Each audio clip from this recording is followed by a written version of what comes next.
The courtroom went silent as the judge looked down at the little girl clutching her aunt's hand.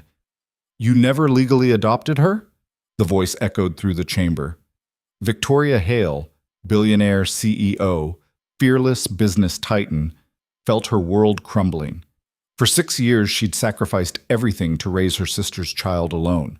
Now a stranger who'd abandoned them for 11 years stood ready to take Lily away. But across the room sat a quiet veterinarian who'd witnessed something the court hadn't seen yet. The truth about why Victoria had lived in solitude and why she was worth fighting for. This is their story. Please stay until the end, hit that like button, and comment your city so I can see how far this story travels. The rain came down in sheets that Tuesday evening, turning Main Street into a river of reflected neon and streetlight. Ethan Brooks stood behind the reception desk of Brooks Veterinary Clinic, his shoulders tight with the kind of exhaustion that comes from being both father and provider, both caregiver and business person. The clock on the wall read 8:47 p.m., 13 minutes past closing time. He was wiping down the last examination table when his 7-year-old son, Noah, appeared in the doorway of the back office, rubbing his eyes. The boy had fallen asleep on the worn couch Ethan kept there for late nights exactly like this one. "Dad, can we go home now?" Noah's voice was small, tired. Ethan's heart clenched the way it always did when he saw that sleepy face. 4 years since Sarah had left them, walked out one morning and never came back, and he still felt the weight of doing this alone. Every decision, every sacrifice, every moment of wondering if he was enough. "5 minutes, buddy," Ethan said, forcing brightness into his voice. "Why don't you grab your backpack? I'll lock up and we'll get pizza on the way home." Noah's face lit up slightly, and he shuffled back toward the office. Ethan returned to his closing routine, checking the kennels in the back where 2 recovering animals rested, making sure the medication cabinet was locked, setting the alarm system. The rain hammered against the windows, and somewhere in the distance, thunder rumbled low and threatening. He was reaching for the light switch when headlights swept across the front windows. Ethan paused. The parking lot should have been empty. He'd stopped taking walk-ins after 8, and anyone who knew him understood that. For a moment, he considered pretending he hadn't seen anything, just killing the lights and leaving through the back entrance. Then he saw her. A woman emerged from a sleek black sedan that looked absurdly expensive for their small town. She wore a business coat that probably cost more than Ethan made in a month, but it was soaked through, clinging to her shoulders. And in her arms, wrapped in what looked like a designer blazer, was a dog. Even through the rain-streaked glass, Ethan could see the blood. His instincts kicked in before his exhaustion could protest. He moved to the door and unlocked it just as the woman reached the entrance. She looked up at him with eyes that were simultaneously desperate and controlled. An unusual combination that would later become familiar, but in that moment simply struck him as strange. "I know you're closed," she said, her voice calm despite everything. "But I couldn't leave him there." Up close, Ethan could see she wasn't young, mid-30s maybe, with the kind of face that suggested she was used to being taken seriously. Her dark hair was plastered to her cheeks, mascara just slightly smudged under her eyes. But it was her hands that caught his attention, steady, sure, cradling the injured animal with practiced care despite the obvious distress of the situation. "Bring him in," Ethan said, stepping aside. She moved past him with swift efficiency, and Ethan caught a faint scent of expensive perfume mixed with rain and wet dog. He gestured toward the examination room and called back toward the office. "Noah! Change of plans, buddy. We're going to be a bit longer." A groan echoed from the back, but Ethan was already following the woman into the exam room, flipping on the bright overhead lights. She laid the dog gently on the table, a medium-sized mixed breed, maybe 40 pounds, with matted fur and a nasty gash along his right side. "What happened?" Ethan asked, already pulling on latex gloves and moving to assess the wound. "I was driving back from a meeting," the woman said. She stood on the opposite side of the table, her hands now clasped in front of her, no longer trembling despite the fact that they were covered in blood. "I saw him on the side of Highway 49 near the old Miller Farm turnoff. He was trying to drag himself off the road." Ethan gently probed the wound. Deep, but clean. Probably clipped by a car, though the dog had been lucky.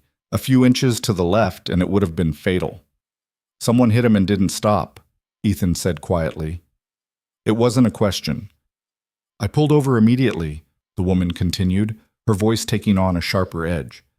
There were no other cars, no houses nearby. I couldn't just leave him there. Ethan glanced up at her, really looked at her for the first time. There was something in her expression, a fierceness that went beyond simple compassion for an animal. This mattered to her in a way that seemed personal.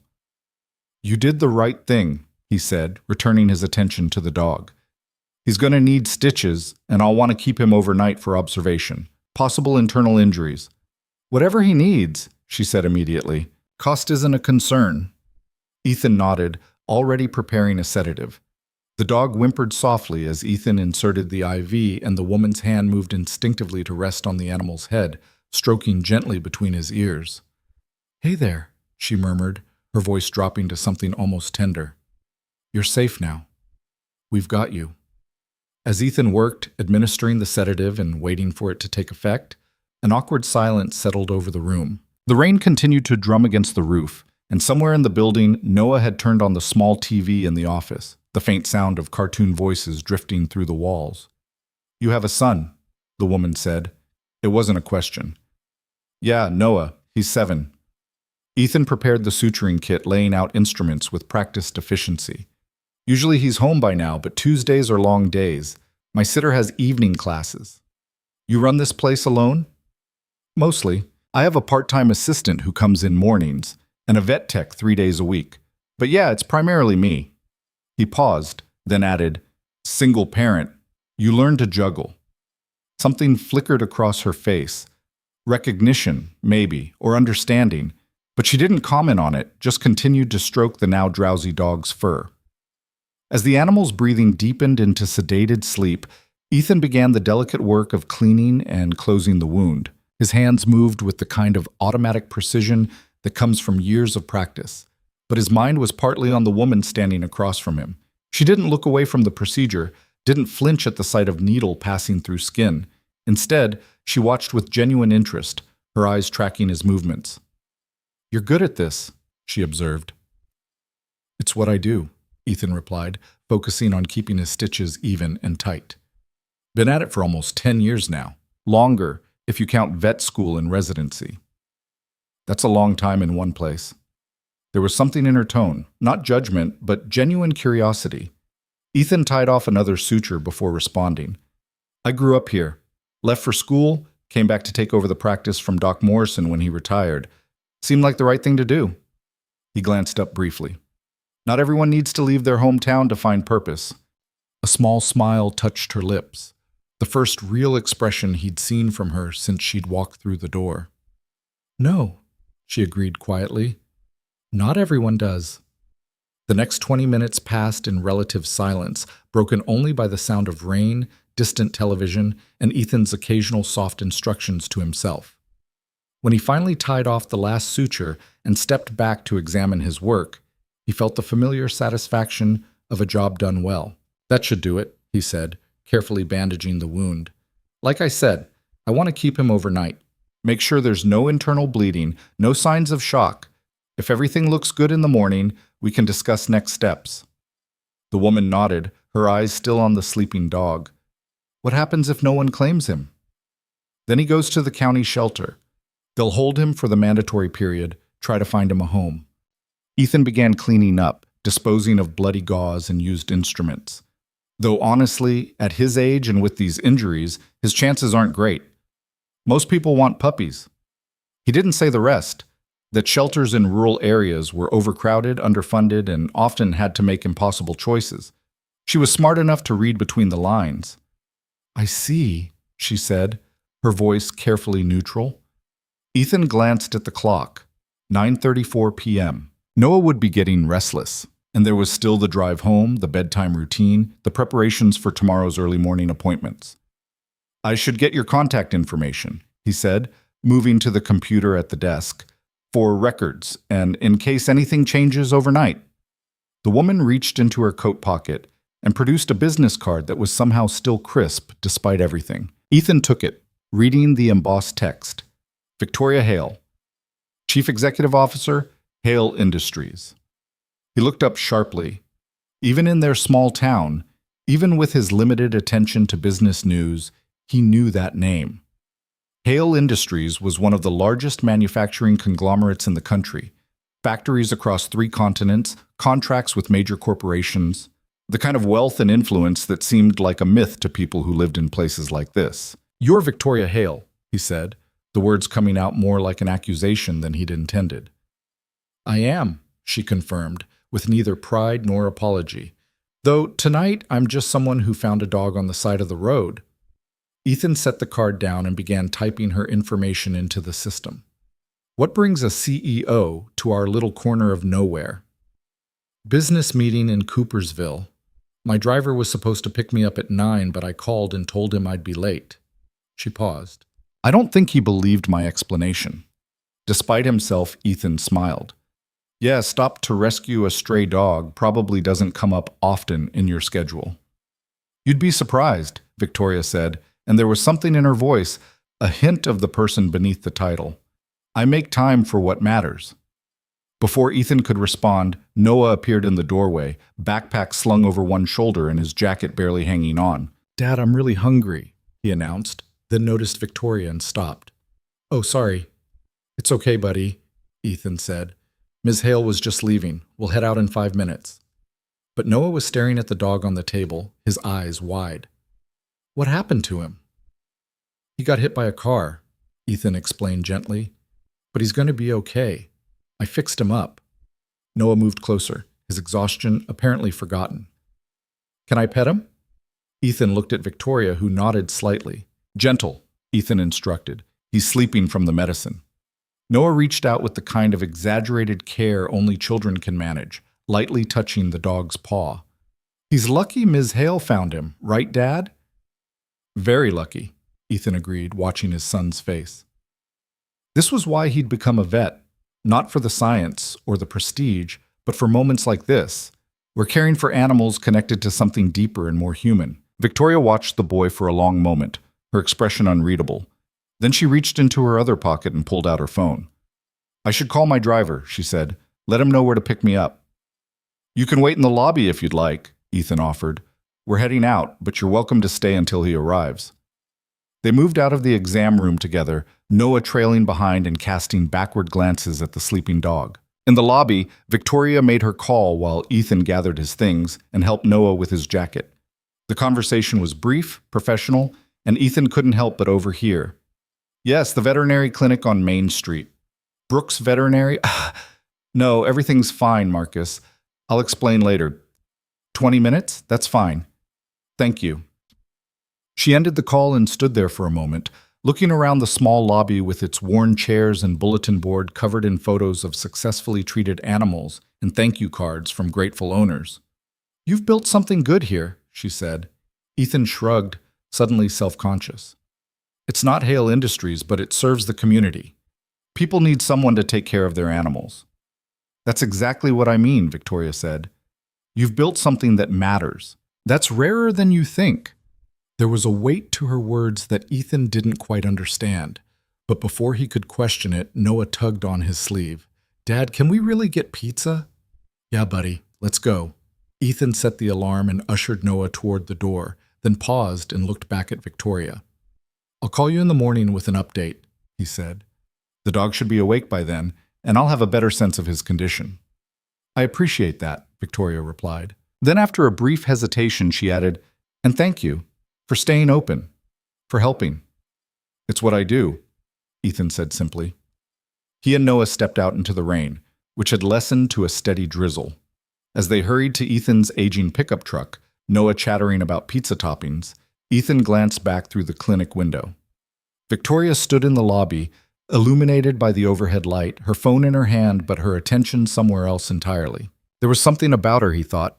Something that didn't quite match the image of a powerful CEO. A quietness, maybe. Or a sadness that she carried so well it almost disappeared. He shook his head and opened the truck door for Noah. It wasn't his business. She was a client, nothing more. After tomorrow, she'd return to her billion-dollar empire, and he'd go back to his routine of appointments and surgeries and the constant balancing act of single parenthood. The rain picked up again as they pulled out of the parking lot, and Ethan's wipers struggled to keep the windshield clear. Noah had already moved on from the evening's excitement, now debating the merits of pepperoni versus sausage with the seriousness of a Supreme Court justice. But as they drove through the quiet streets toward home, Ethan couldn't quite shake the image of Victoria Hale standing in his lobby, looking at his small-town practice like it was something precious. The next morning arrived too early, as Wednesday mornings always did. Ethan was up at 5:30, making breakfast and packing Noah's lunch while mentally running through the day's appointment schedule. Mrs. Patterson's cat at 9 for vaccinations. The Hendersons' golden retriever at 10:30 for a follow-up on hip dysplasia. A new client at 1 o'clock, though he couldn't remember the details. He dropped Noah off at school at 7:45, received an enthusiastic but sloppy kiss on the cheek, and made it to the clinic by 8 o'clock. His assistant, Jenny, a perpetually cheerful 23-year-old who somehow managed to be both competent and chaotic, was already there, restocking supplies. "Morning, boss," she called from the back. "How's our mystery patient?" "Right, the dog." Ethan had been so caught up in the morning routine that he'd almost forgotten. He moved quickly to the recovery kennel, where they'd settled the stray for the night. The dog was awake, watching him with wary eyes. His tail gave a tentative wag when Ethan approached, which was a good sign. "Hey there, buddy," Ethan said softly, opening the kennel to examine him. "How are you feeling?" The vitals looked good. Temperature normal, no signs of internal bleeding or distress. The wound was clean, stitches holding perfectly. Against the odds, it looked like the dog was going to make a full recovery. Ethan was scratching behind the dog's ears, earning a more enthusiastic tail wag, when Jenny appeared with a cup of coffee. "He looks better," she observed. "You work miracles, Dr. Brooks." "Hardly. Just got lucky with where the car hit him." Ethan accepted the coffee gratefully. "I need to call the owner and update her." "Her?" Jenny's eyebrows rose with obvious interest. "The woman who brought him in, Victoria Hale." Jenny nearly dropped the supply box she was carrying. "The Victoria Hale? As in Hale Industries Victoria Hale?" "The same." "Oh my God, what was she doing here? Did you meet her? What's she like?" Ethan smiled despite himself. "She's a person, Jenny, who found a dog and did the right thing. That's all." But even as he said it, he remembered the way Victoria had stood in the exam room, her hands steady and sure, her voice calm in the face of crisis. There had been something else there, something beyond simple human decency. He pulled out her business card and dialed the number. She answered on the second ring. "Victoria Hale." Her voice was different on the phone, crisper, more businesslike. This was the CEO, not the woman who'd stood in the rain holding a bleeding animal. "Ms. Hale, it's Dr. Brooks, from the clinic." A brief pause, then her voice softened almost imperceptibly. "Dr. Brooks, how is he?" "Better than expected. Vitals are good, wound is clean. I think he's going to make a full recovery." He heard what might have been a sigh of relief. "That's excellent news. When can I see him?" Ethan glanced at his schedule. "I have appointments until 5, but you're welcome to come by after that. Or I'll be there before you open," she interrupted. "What time do you arrive?" "Usually around 8, but I'll see you at 8 then. Thank you, Dr. Brooks." She hung up before he could explain that morning visits weren't standard procedure. Ethan stared at his phone for a moment, then shrugged. If Victoria Hale wanted to visit an injured stray at 8 in the morning, who was he to argue? Jenny was watching him with barely contained curiosity. "She's coming by tomorrow morning?" she asked. "Apparently." "This is so exciting, a billionaire in our clinic. Should I wear something nice tomorrow?" "Jenny, you're here to work, not to impress clients." But Jenny was already mentally planning her outfit, Ethan could tell. He shook his head and returned his attention to the dog, who was now standing in the kennel, tail wagging with more confidence. "What are we going to do with you?" Ethan murmured. "Even if she pays for your treatment, you'll still end up at the shelter eventually." The dog tilted his head, as if considering the question. The rest of the day passed in a blur of routine appointments and minor emergencies. Mrs. Patterson's cat, as predicted, tried to claw everyone in sight during vaccinations. The Hendersons' dog was responding well to treatment, and the 1 o'clock appointment turned out to be a panicked college student whose hamster had gotten into her roommate's stash of chocolate. By the time Ethan picked up Noah from school, he was exhausted and ready for an evening of dinner and mindless television. But Noah had other plans. "Dad, can we go see the dog?" Ethan glanced at his son in the rearview mirror. "What dog?" "The one from last night. The one that got hit." "Noah, he needs to rest. Please, just for a minute, I want to make sure he's okay." There was something in Noah's voice, an eagerness that Ethan hadn't heard in a while. His son had been quieter lately, more withdrawn. The school counselor had suggested it might be delayed response to Sarah's abandonment, or just the normal challenges of growing up without a mother. Either way, Ethan found himself unable to say no. "Okay, but just for a few minutes, and then we're getting dinner." Noah's whoop of joy made the detour worth it. At the clinic, Ethan disabled the alarm and led Noah back to the recovery area. The dog's tail started wagging the moment he saw them, and when Ethan opened the kennel, the animal carefully stood, favoring his injured side but otherwise moving well. "Can I pet him?" Noah asked, his voice hushed with reverence. "Gentle," Ethan reminded him. Noah approached slowly, extending his hand for the dog to sniff. The dog responded by licking his fingers, earning a delighted giggle from the boy. For the next 10 minutes, Ethan watched his son sit on the floor beside the kennel, talking to the dog in a steady stream of consciousness, about school, about his friends, about the book he was reading. The dog listened with the patient attention that animals somehow manage, occasionally licking Noah's hand or nudging his arm for more pets. Ethan felt something tight in his chest loosen slightly. This was good for Noah, maybe even necessary. "We should get going, buddy," he finally said. "The dog needs to rest and we need to eat." Noah stood reluctantly. "Can we come back tomorrow?" "We'll see." As they were leaving, Noah paused at the door and looked back. "Dad? What's going to happen to him after he gets better?" Ethan crouched down to his son's eye level. "I don't know yet. We'll have to see if anyone claims him or if Ms. Hale wants to keep him." "She should keep him," Noah said with the absolute certainty of a 7-year-old. "She saved him. That means he's hers." Ethan smiled and ruffled his son's hair. "Maybe you're right."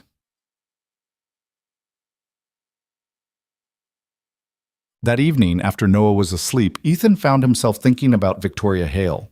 Not about her wealth or her status, but about the way she'd handled the dog. With care and determination, as if saving one injured animal mattered as much as running a billion-dollar company. He'd known people like her before.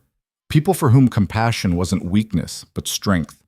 His mother had been that way, taking in every stray cat in the neighborhood until their house had become an unofficial shelter. Doc Morrison had been that way too, treating animals regardless of whether their owners could pay. But there was something else about Victoria, something he couldn't quite name, a loneliness maybe, or a guardedness that suggested she'd learned to keep people at a distance. He shook his head, annoyed with himself for overthinking a simple client interaction. Victoria Hale would come by in the morning, check on the dog, arrange for his continued care or adoption, and that would be that. Except he had a strange feeling it wouldn't be that simple. The next morning, Ethan arrived at the clinic at 7:45 to find Victoria's black sedan already in the parking lot. She stood beside it, perfectly composed despite the early hour, holding 2 paper coffee cups. "Dr. Brooks," she said as he approached, "I hope you don't mind.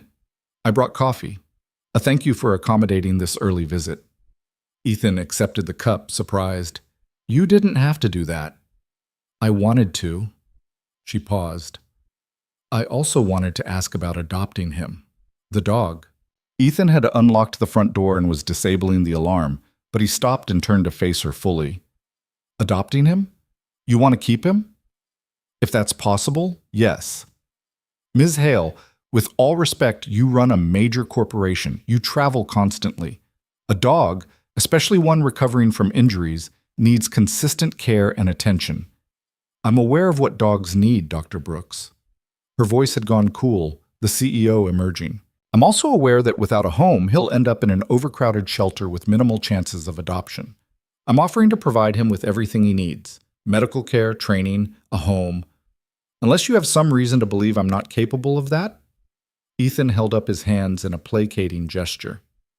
"I'm not questioning your capability. I just want to make sure you've thought this through." A dog is a long-term commitment, especially for someone with your schedule. Victoria's expression softened slightly. I have, and I understand your concern, but I don't make decisions lightly, Dr. Brooks. When I commit to something, or someone, I see it through. There was something in the way she said it, a weight that suggested she was talking about more than just a dog. Ethan decided not to push further.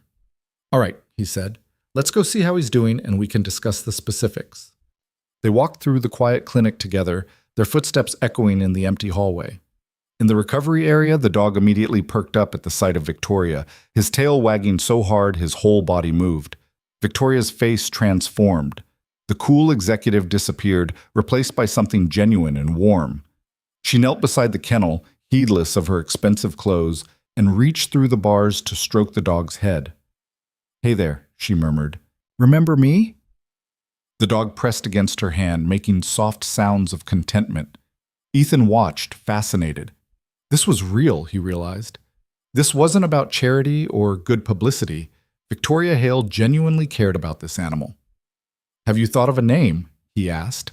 Victoria looked up at him, and he saw something vulnerable in her eyes. Not yet, she admitted. I wanted to get to know him first, see what fits. Over the next 20 minutes, as Ethan examined the dog and explained the care requirements, Victoria listened with the focused attention he imagined she brought to business meetings. She asked intelligent questions about diet, exercise limitations during recovery, signs of infection to watch for. I'll need to keep him here for another few days, Ethan explained. Make sure the wound is healing properly. After that, he'll need to take it easy for at least 2 weeks. No running, no jumping. Short walks on a leash only. I can arrange that, Victoria said immediately. I'm in town for the next 3 weeks on business anyway. After that, she paused, seeming to consider something. After that, I'll figure it out. Ethan made notes in the dog's file, then looked up at her. Can I ask you something? Of course. Why? You could have called animal control last night, left him by the road, and driven on. Instead, you brought him to a strange clinic in a town you barely know, and now you want to adopt him. Why? Victoria was quiet for a long moment, her hand still resting on the dog's head. When she spoke, her voice was soft. Because leaving him wasn't an option, she said simply. Because sometimes you see something vulnerable and hurt, and you realize you have the power to help. And if you don't use that power, what does that make you? It wasn't the answer Ethan had expected, but it made sense. Not in a logical way, but in a way that spoke to character and conviction. Okay, he said, then I'll start the adoption paperwork, and plan on keeping him here through early next week. Does that work? It does. Thank you, Dr. Brooks. She stood, brushing dog hair from her slacks, and Ethan walked her back to the lobby. At the door, she paused. I'll come by tomorrow morning, she said. Same time, if that's all right. I'd like to check on him regularly. That's fine, though you don't have to bring coffee every time. A small smile touched her lips. I'll bring it anyway. After she left, Ethan stood in the empty lobby, coffee cup in hand, and tried to make sense of what had just happened. Victoria Hale, billionaire, CEO, powerful enough to command respect in any room, had just committed to adopting a stray dog and visiting him every morning before work. Jenny arrived 10 minutes later and immediately pounced. Was that her? Did I miss her? What happened? She's adopting the dog, Ethan said, still processing. She's what? She's keeping him? Oh my God, that's so sweet. Oh, and also kind of weird, right? I mean, she could probably buy a champion purebred, but she wants the injured stray? Apparently. Jenny studied his face. You look confused. I am confused, Ethan admitted. She's not what I expected. What did you expect? Ethan thought about it. Someone colder, maybe. More calculated, but she's different. There's something... He trailed off, unable to articulate what he meant. Jenny grinned. You like her. I don't even know her, but you want to, I can tell. Ethan shook his head, refusing to engage with that line of thinking. I have appointments. Mrs. Chen is bringing her parrot in at 9. But as he prepared for the day ahead, he couldn't quite shake the feeling that Victoria Hale was going to become more than just another client. There was a story there, something beneath the surface that intrigued him in a way he hadn't felt in years. And despite his better judgment, Despite the voice in his head warning him not to get involved with someone so far outside his world, he found himself looking forward to tomorrow morning's coffee delivery. True to her word, Victoria appeared the next morning at precisely 8 o'clock, 2 cups of coffee in hand. And the morning after that, and the one after that. By the end of the week, it had become a routine. Victoria would arrive, they'd check on the dog together, and they'd talk. Not about business or medicine, but about small things, the weather, the quirks of small-town life, the challenges of balancing work and personal responsibilities. Ethan learned that Victoria had grown up in a small town herself, though she'd left at 18 for college and never looked back. He learned that she'd built Hale Industries from a single struggling factory her father had left her, turning it into an empire through sheer will and strategic brilliance. And he learned that despite her success, despite the wealth and power, there was a loneliness to her that she wore like armor. "Do you ever miss it?" he asked one morning as they watched the dog navigate the examination room, his movement improving daily. "The small-town life?" Victoria considered the question. "Sometimes, the pace, the sense of community, but I couldn't do what I do from a place like this." "What is it that you do, exactly, beyond running a company?" She smiled. "I create opportunities, jobs for people who need them, stability for communities that are struggling." "It's not glamorous, but it matters." "That's not what I expected to hear." "What did you expect?" "I don't know. Something about quarterly profits and shareholder value." "Those matter too," Victoria said pragmatically. "But they're not why I do it. I do it because I saw what happened to my hometown when the factories closed. Families torn apart, people losing hope. I decided that if I ever had the power to prevent that, I would." There it was again, that sense of purpose beneath the polished exterior. Ethan found himself increasingly curious about the woman behind the reputation. On Friday morning, Victoria arrived with coffee and something else. An 11-year-old girl with dark hair and serious eyes. "Dr. Brooks?" Victoria said, her hand resting protectively on the girl's shoulder. "This is my niece, Lily." "Lily, this is Dr. Brooks, the veterinarian I told you about." The girl looked up at Ethan with the kind of assessing stare that suggested she was much older than her years. "Hi," she said quietly. "Hi, Lily. It's nice to meet you. Aunt Vicky said you saved a dog. Can I see him?" Ethan glanced at Victoria, who nodded almost imperceptibly. "Sure. Come on back." As they walked to the recovery area, Ethan noticed the way Victoria stayed close to Lily, her hand occasionally touching the girl's back or shoulder. There was a tenderness there that spoke of deep connection and fierce protection. When Lily saw the dog, her whole face lit up in a way that transformed her from serious to joyful in an instant. "Oh," she breathed, "he's beautiful." The dog, for his part, seemed equally entranced. His tail wagged furiously as Lily approached, and when she knelt beside him, he immediately rested his head in her lap. "He likes you," Ethan observed. "I like him too," Lily said, her voice soft with wonder. "What's his name?" "He doesn't have one yet," Victoria said. "I've been waiting for the right one to come to me." Lily looked down at the dog, her expression thoughtful. Then she looked up at her aunt. "Can I name him?" Victoria smiled, and Ethan saw such love in that expression that it made his chest tight. "Of course you can, sweetheart." Lily was quiet for a moment, stroking the dog's fur. "Guardian," she finally said. "His name should be Guardian, because Aunt Vicky guarded him and saved him, and now he can guard us." Victoria's eyes had gone bright, and she turned away slightly, composing herself. Ethan pretended not to notice. "Guardian," he said. "I think that's perfect." For the next half hour, Ethan watched Lily interact with the dog, now officially named Guardian, while Victoria stood nearby, her attention never fully leaving the girl. There was a story here, Ethan realized. Something that explained why a powerful CEO was raising a niece, why she'd been so drawn to an injured animal, why she'd mentioned living alone for 6 years. When it was time to leave, Lily hugged Guardian carefully, mindful of his healing wound. "I'll see you soon," she promised him, "when you come home with us." After they left, Jenny materialized at Ethan's elbow. "That was adorable," she declared. "Also, did you notice the way she looks at that kid? Like she'd burn the world down to protect her?" "I noticed," Ethan said quietly. "There's a story there." "Yeah, I think there is."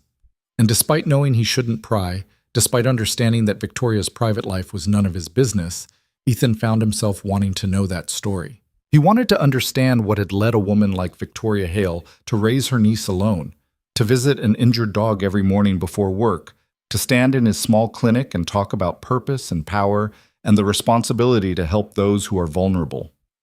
Outside, the morning sun was burning off the last of the rain clouds, promising a clear day ahead. And inside Brooks Veterinary Clinic, a dog named Guardian was healing, watched over by people who cared. Sometimes, Ethan thought, the most important stories begin with the smallest acts of compassion. A woman stopping on a dark road.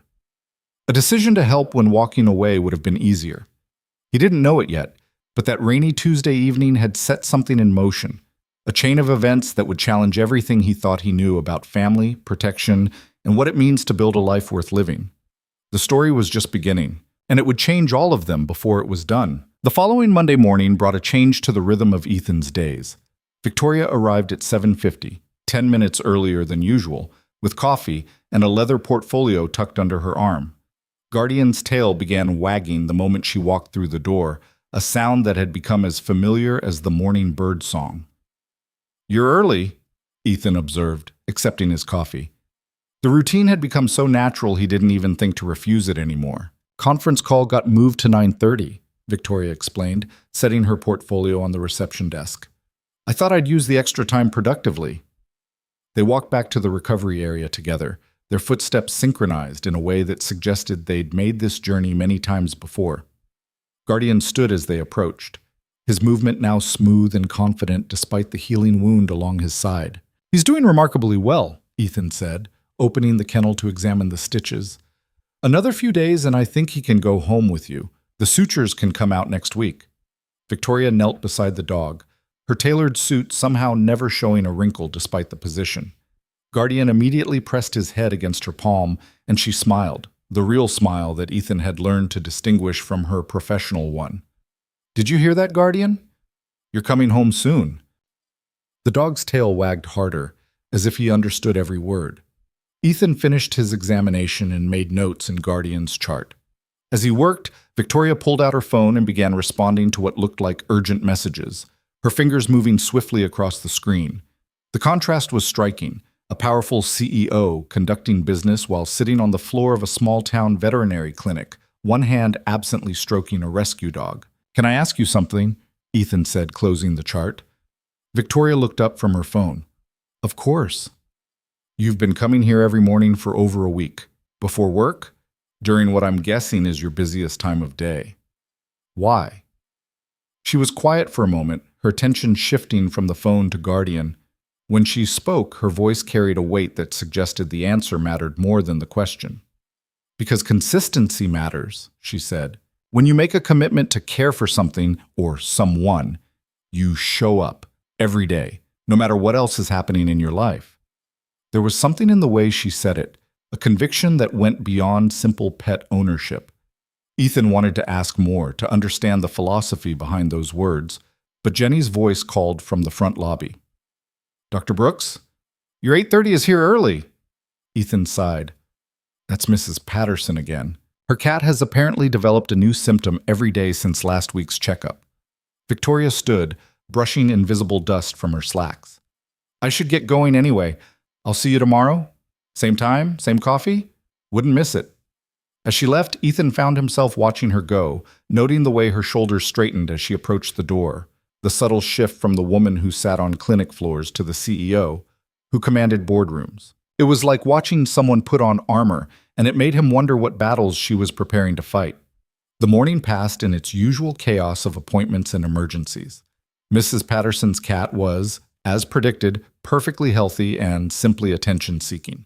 A farmer brought in a goat that had eaten through a fence and gotten into the garbage. A young couple arrived in tears with their hamster, which had passed away peacefully in the night, and Ethan spent 20 minutes helping them process their grief over a pet that had lived a full, happy life. By the time he picked up Noah from school, Ethan was ready for the mindless comfort of dinner and homework supervision. But Noah had other ideas. "Can we visit Guardian?" his son asked before Ethan had even pulled out of the school parking lot. "Noah, we've been over this. Guardian is Ms. Hale's dog now. But he's still at the clinic, and you said he's getting better. Please, Dad, just for a few minutes? The pleading in Noah's voice triggered something in Ethan's chest. His son had been visiting Guardian almost every afternoon for the past week, and the change in him had been remarkable. The withdrawn, quiet boy was laughing more, talking more, showing enthusiasm for life in a way Ethan hadn't seen since Sarah left. Okay, Ethan relented, but we're ordering pizza tonight because I'm too tired to cook. Noah's whoop of victory was worth the extra expense. At the clinic, Noah rushed to Guardian's kennel while Ethan trailed behind, smiling at his son's excitement. The dog greeted the boy like a long-lost friend, and soon they were sitting together on the floor, Noah chattering about his day at school while Guardian listened with patient attention. Tommy said his dad is taking him camping next weekend, Noah was saying, his hand stroking Guardian's fur in long, gentle movements. They're going to sleep in a tent and catch fish and everything. Do you think you'd like camping, Guardian? I bet you would. Dogs probably like camping. Ethan leaned against the doorframe, content to watch. This was good for Noah, maybe even healing something that had been broken when Sarah walked away. Dad? Noah's voice pulled him from his thoughts. Can we get a dog?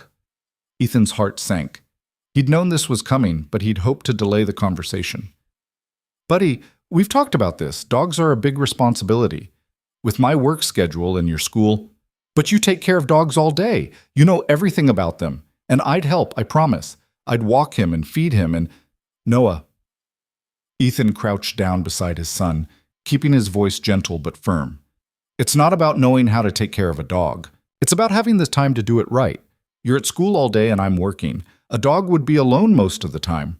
That wouldn't be fair to the animal. Noah's face fell, and Ethan felt like the worst father in the world. But he also knew that wanting a dog and being ready for one were two different things. Can I still visit Guardian?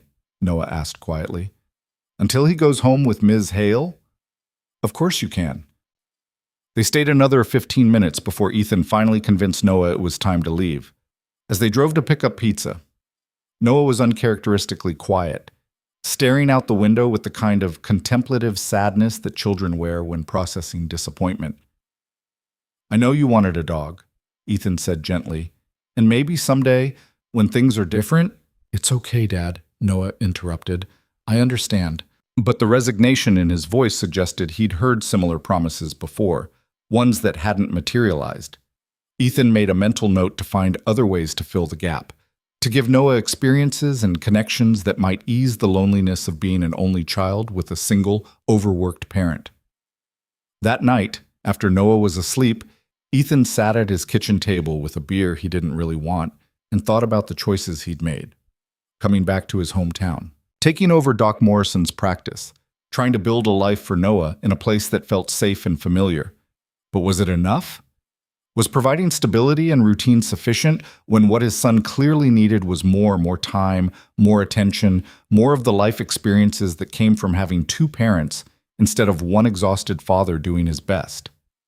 His phone buzzed with a text message, pulling him from the spiral of self-doubt. It was from an unknown number. Dr. Brooks, this is Victoria Hale. I hope you don't mind.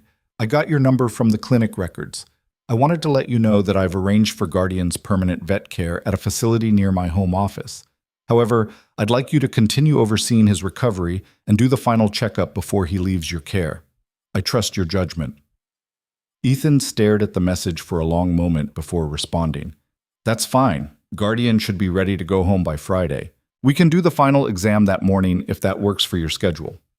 The reply came almost immediately. Friday morning is perfect. Thank you for everything, Dr. Brooks. You've done more than just heal an injured animal. You've given him a chance at a real life. Ethan read the message twice, hearing Victoria's voice in the words, sensing the deeper meaning beneath them. For Victoria, rescuing Guardian seemed to represent something larger than saving one stray dog. It was about second chances, about choosing to act when walking away would have been easier. He typed out a response. That's what you did when you stopped on that road. I just handled the medical part. The courage was all yours. This time, the response took longer to arrive. Courage is an interesting word for it. I've been called many things in my career: driven, ruthless, visionary, cold. but rarely courageous. Thank you for that perspective. I'll see you tomorrow morning, same time. Ethan smiled despite his exhaustion and set the phone aside. Victoria Hale was unlike anyone he'd ever met. Powerful, yet vulnerable. Successful, yet searching for something she couldn't quite name. He found himself looking forward to their morning conversations, to the brief window of time when she wasn't the CEO of a billion-dollar empire, but simply a woman who cared about an injured dog. The week continued its pattern. Victoria arrived each morning at 8, coffee in hand, and they would spend 20 minutes checking on Guardian while talking about everything and nothing. She told him about the factory she was negotiating to purchase in Coopersville, how saving it would preserve 800 jobs in a community that desperately needed them. He told her about the challenges of running a small practice, the satisfaction of helping animals and their owners, the constant balancing act of being both veterinarian and single father. "How long ago did your wife leave?" Victoria asked one morning, the question coming so naturally it didn't feel invasive. 4 years. Noah was 3. Ethan kept his attention on Guardian, checking the healing wound. She said she wasn't ready to be a mother, that small-town life was suffocating her. One morning I woke up and she was gone. Left a note on the kitchen table and her wedding ring beside it. "I'm sorry." I was too at first. Angry, then sad, then angry again. But eventually I realized she did us a favor. Noah deserves someone who wants to be there, who chooses him every day. She couldn't be that person, so it's better she left. Victoria was quiet for a moment. "You've built a good life for him. That's not easy to do alone." "Some days I wonder if it's enough," Ethan admitted, the words coming out before he could stop them. "He asked for a dog again yesterday. Had to tell him no because I can't give him the time and attention a pet deserves. What kind of father can't even give his kid a dog?" "The kind who understands that loving someone means making hard choices," Victoria said firmly. "Not saying yes to everything they want, but ensuring what you provide is sustainable and good. That's not failure, Dr. Brooks. That's wisdom." Ethan looked up at her, surprised by the intensity in her voice. "You sound like you've had to make similar choices." "I have." Victoria's hand stilled on Guardian's head, her expression distant. "Every single day for the past 6 years." And there it was again. That reference to 6 years, spoken with such weight that Ethan knew it meant something significant. He wanted to ask, to understand what had happened 6 years ago that still shaped her decisions. But before he could formulate the question, Victoria stood. "I should get to my meeting," she said, the walls coming back up. "I'll see you tomorrow." It was Thursday morning when everything shifted. Victoria arrived at the usual time, but without coffee and with Lily beside her. The girl looked pale and tired, her school uniform slightly rumpled. "Everything okay?" Ethan asked, noting the tension in Victoria's shoulders. "Lily's school called this morning. Another student made some unkind comments. The principal suggested she take the day off." Victoria's voice was carefully controlled, but Ethan could hear the anger beneath it. "I thought visiting Guardian might help." Lily moved past them without a word, heading straight for the recovery area. Ethan and Victoria followed more slowly. "What kind of comments?" Ethan asked quietly. Victoria's jaw tightened. "The usual things children say when they don't understand family structures that don't match their own. Questions about why she doesn't have a mother or father. Suggestions that there's something wrong with being raised by an aunt. Kids can be cruel." "Yes, they can." Victoria paused at the doorway to the recovery area, watching as Lily knelt beside Guardian's kennel. "But it's not just the children. It's the adults who teach them to think that way, who make assumptions about what constitutes a real family." Ethan heard the pain in her voice and made a decision. "Noah finishes school at 3, he said. "If you and Lily want to come by then, the kids could spend some time with Guardian together. Might be good for both of them." Victoria turned to look at him, surprise and gratitude warring in her expression. "That's very kind of you." Noah's been through his own share of cruel comments about his family structure. Sometimes it helps to know you're not alone. Something passed between them in that moment, an understanding that went beyond their professional relationship or their shared connection to Guardian. They were both protectors, both fighting to give children safe spaces in a world that could be harsh and judgmental.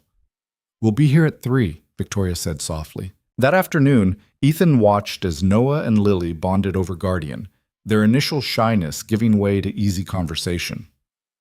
They took turns throwing a soft toy for the dog to fetch, careful not to let him overexert himself, and talked about school and books and the injustice of homework. Some kids at my school said it's weird that I don't have a mom, Noah said at one point, his voice matter of fact. I told them everybody's family is different, and that's okay. Lily looked at him with something like awe. What did they say? Tommy said his family is just him and his dad too because his parents are divorced, and Sarah said her grandma raises her. So then we all decided we should start a club for people with different families. Did you? Lily asked hopefully. Not yet, but we're going to. You could join if you want. Really? Sure. Your family is different too, right? Just you and your aunt? Lily nodded slowly, and Ethan saw the moment when something tight in her shoulders relaxed. Yeah, she said. Just me and Aunt Vicky, but she's the best family I could have. Victoria, standing beside Ethan near the doorway, made a small sound that might have been a suppressed sob. When Ethan glanced at her, she was blinking rapidly, her composure threatening to crack. She doesn't usually open up like that, Victoria whispered. She's been so guarded since... She trailed off, but Ethan waited, sensing she was close to sharing something important. Since my sister died, Victoria finally said, the words barely audible. 6 years ago. Lily was 5. One day she had a mother who loved her, and the next day I was sitting her down to explain that Mommy wasn't coming home ever again. Ethan felt his chest tighten. I'm so sorry. Her father was never in the picture. Disappeared before Lily was born, never looked back. So when my sister died suddenly, an aneurysm, completely unexpected, there was no one else. Just me. Victoria's voice was steady, but her hands trembled slightly. I was 29 years old, running a company that was just starting to take off, working 80-hour weeks, and suddenly I had a 5-year-old who'd lost everything. What did you do? What I had to do? I reorganized my entire life, hired people I trusted to handle the day-to-day operations, moved Lily into my apartment, learned how to braid hair and help with homework and navigate parent-teacher conferences. She paused, watching her niece laugh at something Noah said. For 6 years, it's been just the two of us. I haven't dated, haven't prioritized anything or anyone that might distract from what she needs, because I made a promise to my sister, to Lily, to myself, that I would give that child everything I possibly could. Ethan understood then. The references to 6 years of solitude, the intensity with which Victoria had committed to Guardian, the fierce protection he'd sensed from the moment she'd walked into his clinic. That's why you stopped for Guardian, he said quietly. You couldn't leave something vulnerable and hurt because you know what it's like to be the one who has to protect them. Victoria turned to face him fully, and for the first time since he'd met her, her expression was completely unguarded. I stopped because leaving him felt like a betrayal of everything I believe about responsibility and care, she said. But yes, maybe part of it was seeing something that needed protecting and knowing I had the power to help. Just like I had the power to step up for Lily when she needed me most. They stood in silence for a moment, watching the children play with Guardian. The dog was gentle with them, seeming to understand that these were young humans who needed his patience and affection. You've done an incredible thing, Ethan said. Raising her on your own, building a life that works for both of you. That takes tremendous strength. Some days it doesn't feel strong, Victoria admitted.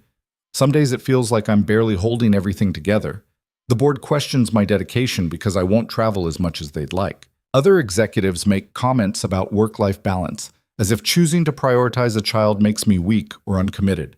And Lily, her voice caught, Lily has to deal with people who think she's somehow less than because her family doesn't look like theirs. But she has you, Ethan pointed out. Someone who chose her every single day for 6 years. Someone who reorganized their entire life to make sure she was loved and safe. That's not less than Victoria.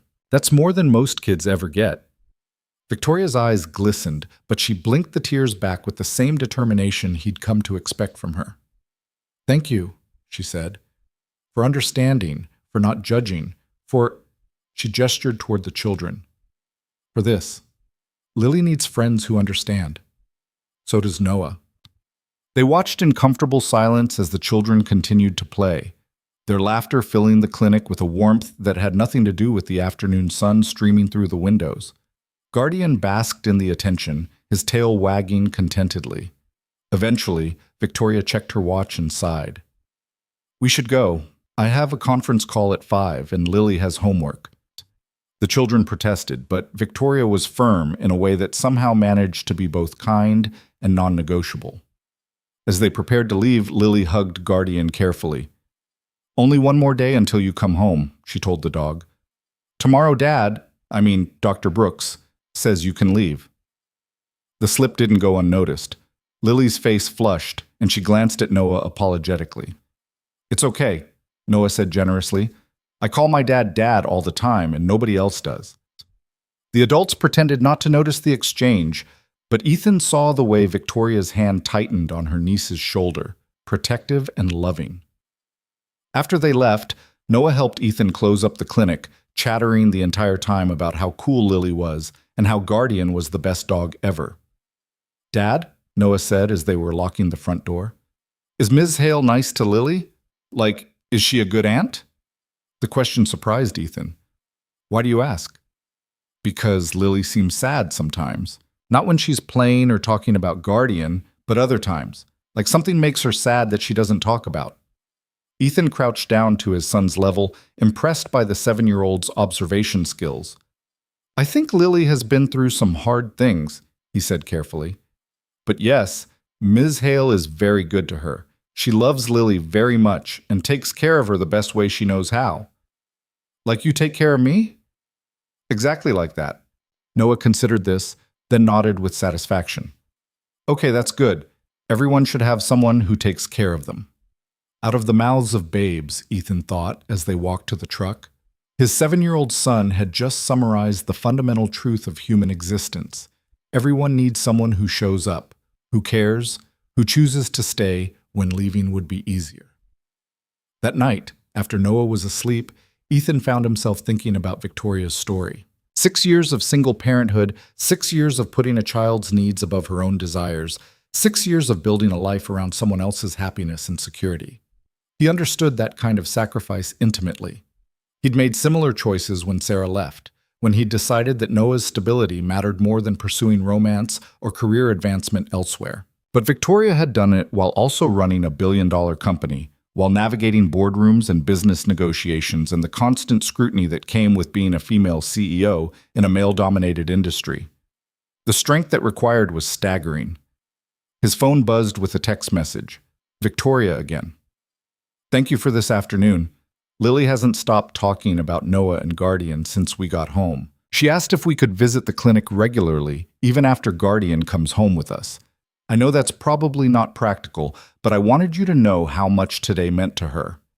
Ethan typed back without hesitation. "Noah's been talking about Lily nonstop, too. They're welcome to visit any time.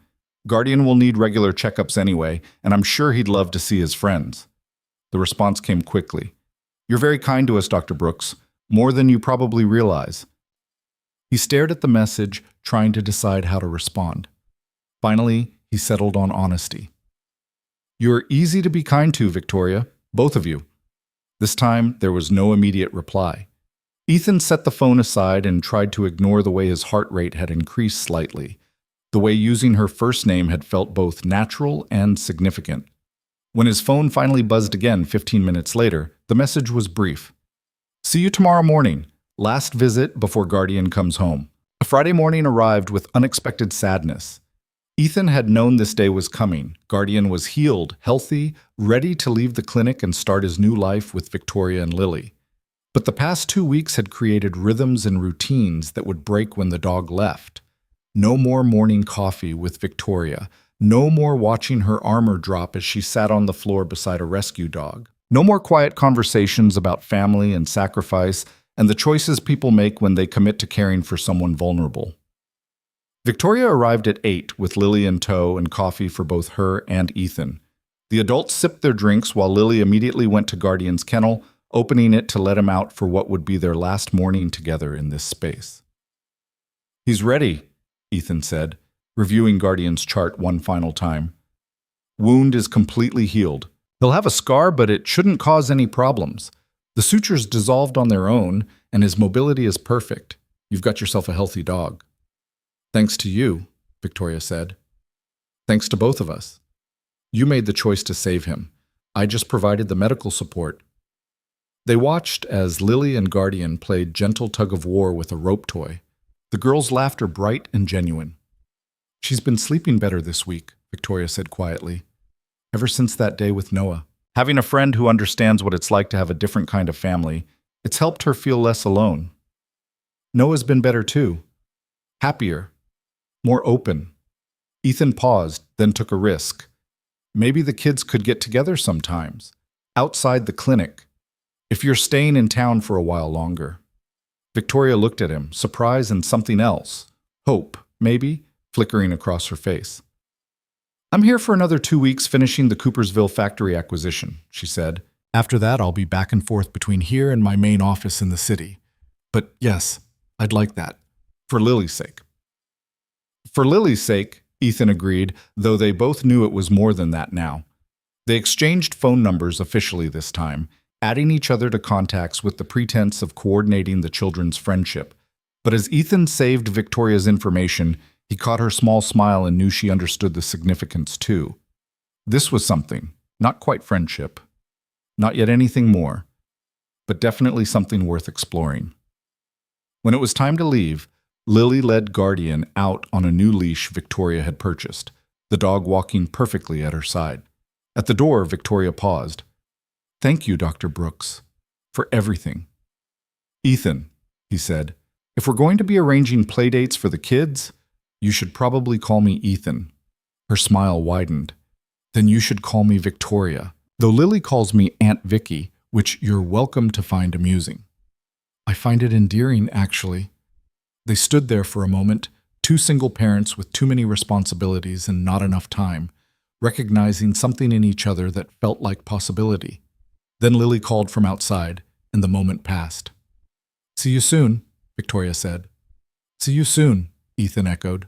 He watched them drive away, Guardian visible in the back seat beside Lily, and felt the strange emptiness that comes when a routine ends.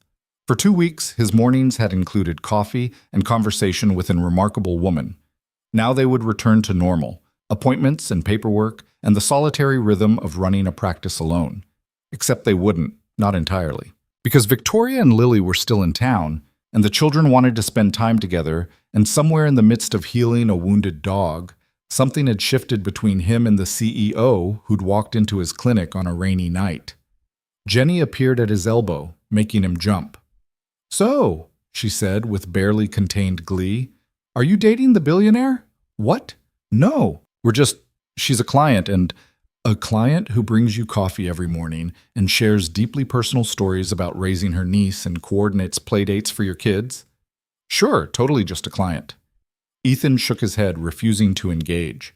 But as he returned to his office to prepare for the day's appointments, he couldn't quite suppress his smile. Maybe Jenny was right. Maybe this was becoming something more than a professional relationship.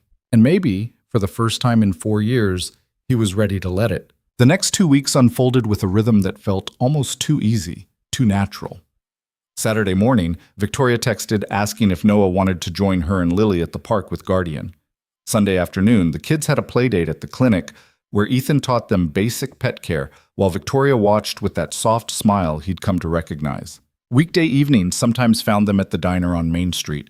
The 4 of them squeezed into a booth while the children argued over whether chocolate or vanilla milkshakes were superior. It was during one of these dinners, on a Wednesday evening with rain pattering against the windows, that Ethan noticed how seamlessly they'd begun to function as a unit. Victoria helped Noah cut his chicken while Ethan reminded Lily to eat her vegetables. The children shared stories from their respective schools, and the adults exchanged knowing glances over their heads, the universal language of parents managing the beautiful chaos of raising kids. Aunt Vicky, Lily said suddenly, setting down her fork with unusual seriousness, can I ask you something? Victoria's attention sharpened immediately, that protective instinct Ethan had witnessed before rising to the surface. Of course, sweetheart. What is it? At school today, Mrs. Henderson said we need to bring in family trees for our history project. She said everyone has to include their parents and grandparents and stuff. Lily's voice had gone quiet, uncertain.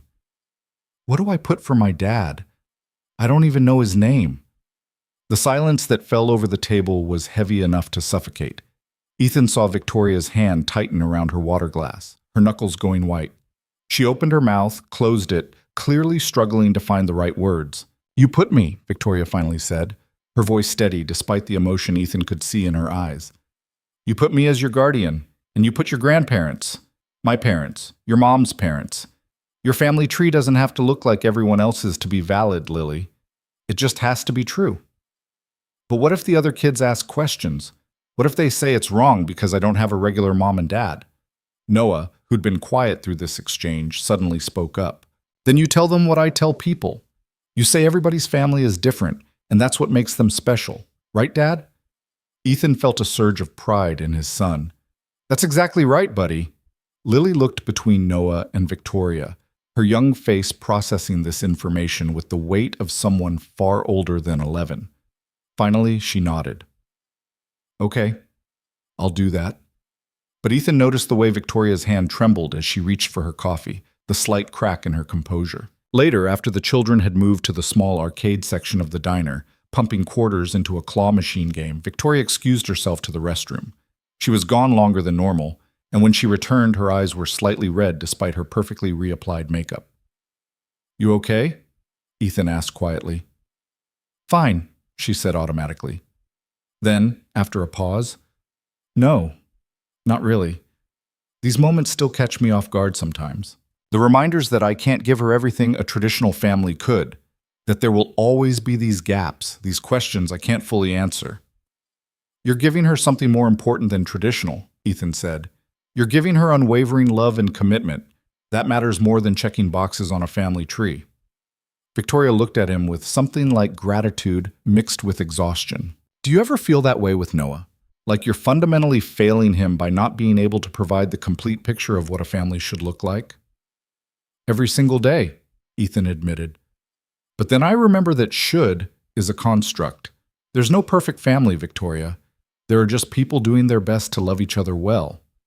She reached across the table and squeezed his hand briefly, a gesture so quick that anyone watching might have missed it. But Ethan felt the warmth of it long after she'd pulled away. The weekend brought another shift. Saturday morning, Victoria called him at 7, her voice tight with stress. Ethan, I have an emergency board meeting in the city. I have to leave in an hour and I won't be back until late tonight. I know this is an enormous ask, but is there any chance? I'll watch Lily, he said immediately. Of course. The relief in her voice was palpable. Are you sure? I wouldn't ask if it wasn't critical, but my assistant is out sick and my backup sitter moved away last month and… Victoria, it's fine. Bring her by whenever you need to. 45 minutes later, Victoria arrived at his door with Lily, an overnight bag, and a level of stress Ethan hadn't seen before. She was already dressed for the boardroom, a charcoal suit that probably cost more than his monthly mortgage, her hair pulled back in a severe bun that made her look both powerful and exhausted. Thank you, she said, handing him a detailed list of Lily's allergies, preferred foods, bedtime routine, and emergency contacts. I should be back by 9 tonight, but if the meeting runs late, we'll be fine, Ethan assured her. Go. Do what you need to do. Victoria knelt down to Lily's level, cupping the girl's face in her hands. You be good for Dr. Brooks, okay? I'll be back tonight, I promise. I know, Aunt Vicky. It's okay. We'll have fun. But Ethan saw the uncertainty in Lily's eyes, the fear that maybe this time would be like all the other times adults had promised to come back and hadn't. Victoria saw it too, and her expression crumbled for just a moment before she pulled herself together. I love you, Lily, more than anything in this world. I will always come back for you. I love you too. After Victoria left, Ethan found himself with 2 children, a dog who needed walking, and a Saturday that suddenly felt full of possibility. He decided to make pancakes for breakfast, which earned him enthusiastic approval from both kids. As they ate, covering their plates in enough syrup to horrify any dentist, Ethan watched the way Noah naturally included Lily in everything, offering her the good syrup, asking if she wanted to help him build a fort later, suggesting they could play with Guardian in the backyard. Your dad is really nice, Lily said to Noah at one point. Yeah, he's the best, Noah agreed without hesitation. Your Aunt Vicky is nice too. She's really pretty, and she doesn't talk to us like we're dumb kids. Lily beamed. She says treating people with respect isn't about age, it's about recognizing that everyone has value. Ethan smiled into his coffee. That sounded exactly like something Victoria would say. The day passed in a pleasant blur of fort building, backyard games with Guardian, and a movie marathon that left all three of them drowsy on the couch by dinner time. Ethan ordered Chinese food, and they ate straight from the containers while watching animated films about adventure and family and finding where you belong. At 7:30, Lily's phone buzzed with a text. She read it, and her face fell. Aunt Vicky says the meeting is running really late. She won't be back until after midnight. Ethan saw the disappointment, the worry beneath it. That's okay. You can stay here tonight. We have a guest room, and I'm sure we can find you something to sleep in. Are you sure? I don't want to be a bother. You're not a bother, Lily. You're our friend. That word, friend, seemed to settle something in her. She nodded and went back to watching the movie, but Ethan noticed the way she kept glancing at her phone, as if willing another message to appear. By 9 o'clock, both kids were yawning. Ethan sent them to brush their teeth and get ready for bed, loaning Lily one of his old t-shirts that hung past her knees like a nightgown. He tucked Noah in first, then went to check on Lily in the guest room. She was sitting on the edge of the bed, Guardian at her feet, staring at her phone with an expression that made Ethan's chest ache. She'll be here soon, he said gently, sitting beside her. Board meetings can run late, but she'll come. I know, Lily said quietly. It's just, sometimes I get scared that one day she won't come back. Just like my mom didn't come back. Ethan felt the weight of that fear, understood its roots in trauma and loss that no child should have to carry. Your Aunt Vicky isn't going anywhere, he said firmly. I've seen the way she looks at you, Lily. I've watched her reorganize her entire schedule around you. That's not someone who's going to leave. That's someone who's committed, who's chosen you every single day for 6 years, and she'll keep choosing you. Lily looked up at him with eyes too old for her face. How do you know? Because I'm a parent too. And I know what it looks like when someone loves a child the way she loves you. That doesn't just disappear. She seemed to consider this, then nodded slowly. Okay. Get some sleep. She'll probably be here when you wake up, sitting right beside you because she couldn't wait until morning to see you. That earned him a small smile. Lily climbed under the covers, and Guardian immediately jumped up to lie beside her, which was against house rules, but Ethan didn't have the heart to enforce them tonight. Dr. Brooks? Lily said as he reached the door. Yeah? Thank you for letting me stay, for being nice to us. Anytime, kiddo. He left the door cracked and returned to the living room where he texted Victoria an update. She responded immediately despite the late hour. Thank you for taking such good care of her. This meeting is a nightmare. Corporate politics at its worst. I'll be there as soon as I can. Ethan stayed up, reading on the couch while periodically checking on both children. Around 11, he heard a car in the driveway. Victoria appeared at the door moments later, still in her suit but with her hair down and exhaustion written in every line of her body. She's asleep, Ethan said quietly, letting her in. Guest room, second door on the right. Fair warning, Guardian's on the bed with her. Victoria smiled despite her fatigue. Of course he is. That dog knows when she needs him. She started toward the hallway, then paused and turned back. Ethan, I can't thank you enough. Today was... I can't even describe how difficult it was, knowing she was here and I was stuck in a room full of men questioning every decision I've made for the company. The only thing that kept me sane was knowing she was safe with you. Achich. You don't have to thank me. Lily's a great kid. She thinks the world of you, both of you, you and Noah. This thing we've built over the past few weeks, this friendship between the kids, it's been good for her, better than good. It's been healing. Victoria looked like she wanted to say more, but exhaustion won out. She simply nodded and disappeared down the hallway. Ethan heard the guest room door open softly, heard Victoria's quiet voice as she probably stood over Lily, watching her sleep. When Victoria emerged 15 minutes later, her makeup was gone and her eyes were red again. She was holding her phone, Victoria said, her voice thick, waiting for me to text.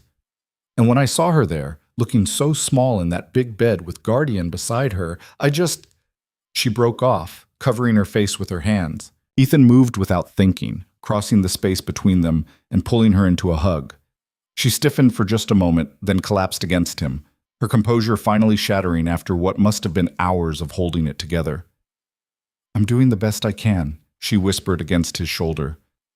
"But some days it feels like I'm failing her in 1,000 small ways.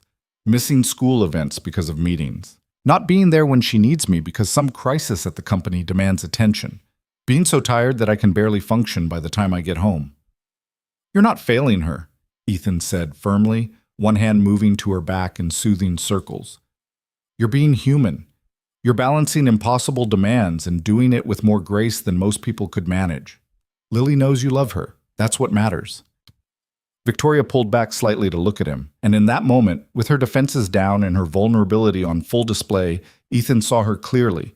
Not the CEO, not the powerful executive, but a woman who'd sacrificed everything to raise her sister's child and was terrified every single day that it wouldn't be enough. "Thank you," she said softly, "for understanding, for not judging, for just being here." "Always," Ethan heard himself say, and meant it with a certainty that surprised him. They stood there for a moment longer than necessary, the space between them charged with something neither was quite ready to name. Then Victoria stepped back, smoothing her suit jacket in a gesture that was pure habit. "I should get her home. Early morning tomorrow. She has soccer." "Or," Ethan suggested, "you could both stay. It's late, you're exhausted, and the guest room has plenty of space. We can make pancakes again in the morning." Victoria hesitated, clearly weighing the options. Finally, she nodded. "Okay, thank you." Ethan showed her where the spare toiletries were kept, found her a clean shirt to sleep in, and said goodnight. As he lay in his own bed later, staring at the ceiling, he thought about how quickly his life had changed. A month ago, he'd been going through the motions. Work, Noah, sleep, repeat. Now there was Victoria and Lily, guardian, Saturday morning pancakes and diner dinners, and the feeling that maybe his family was expanding in ways he hadn't thought possible.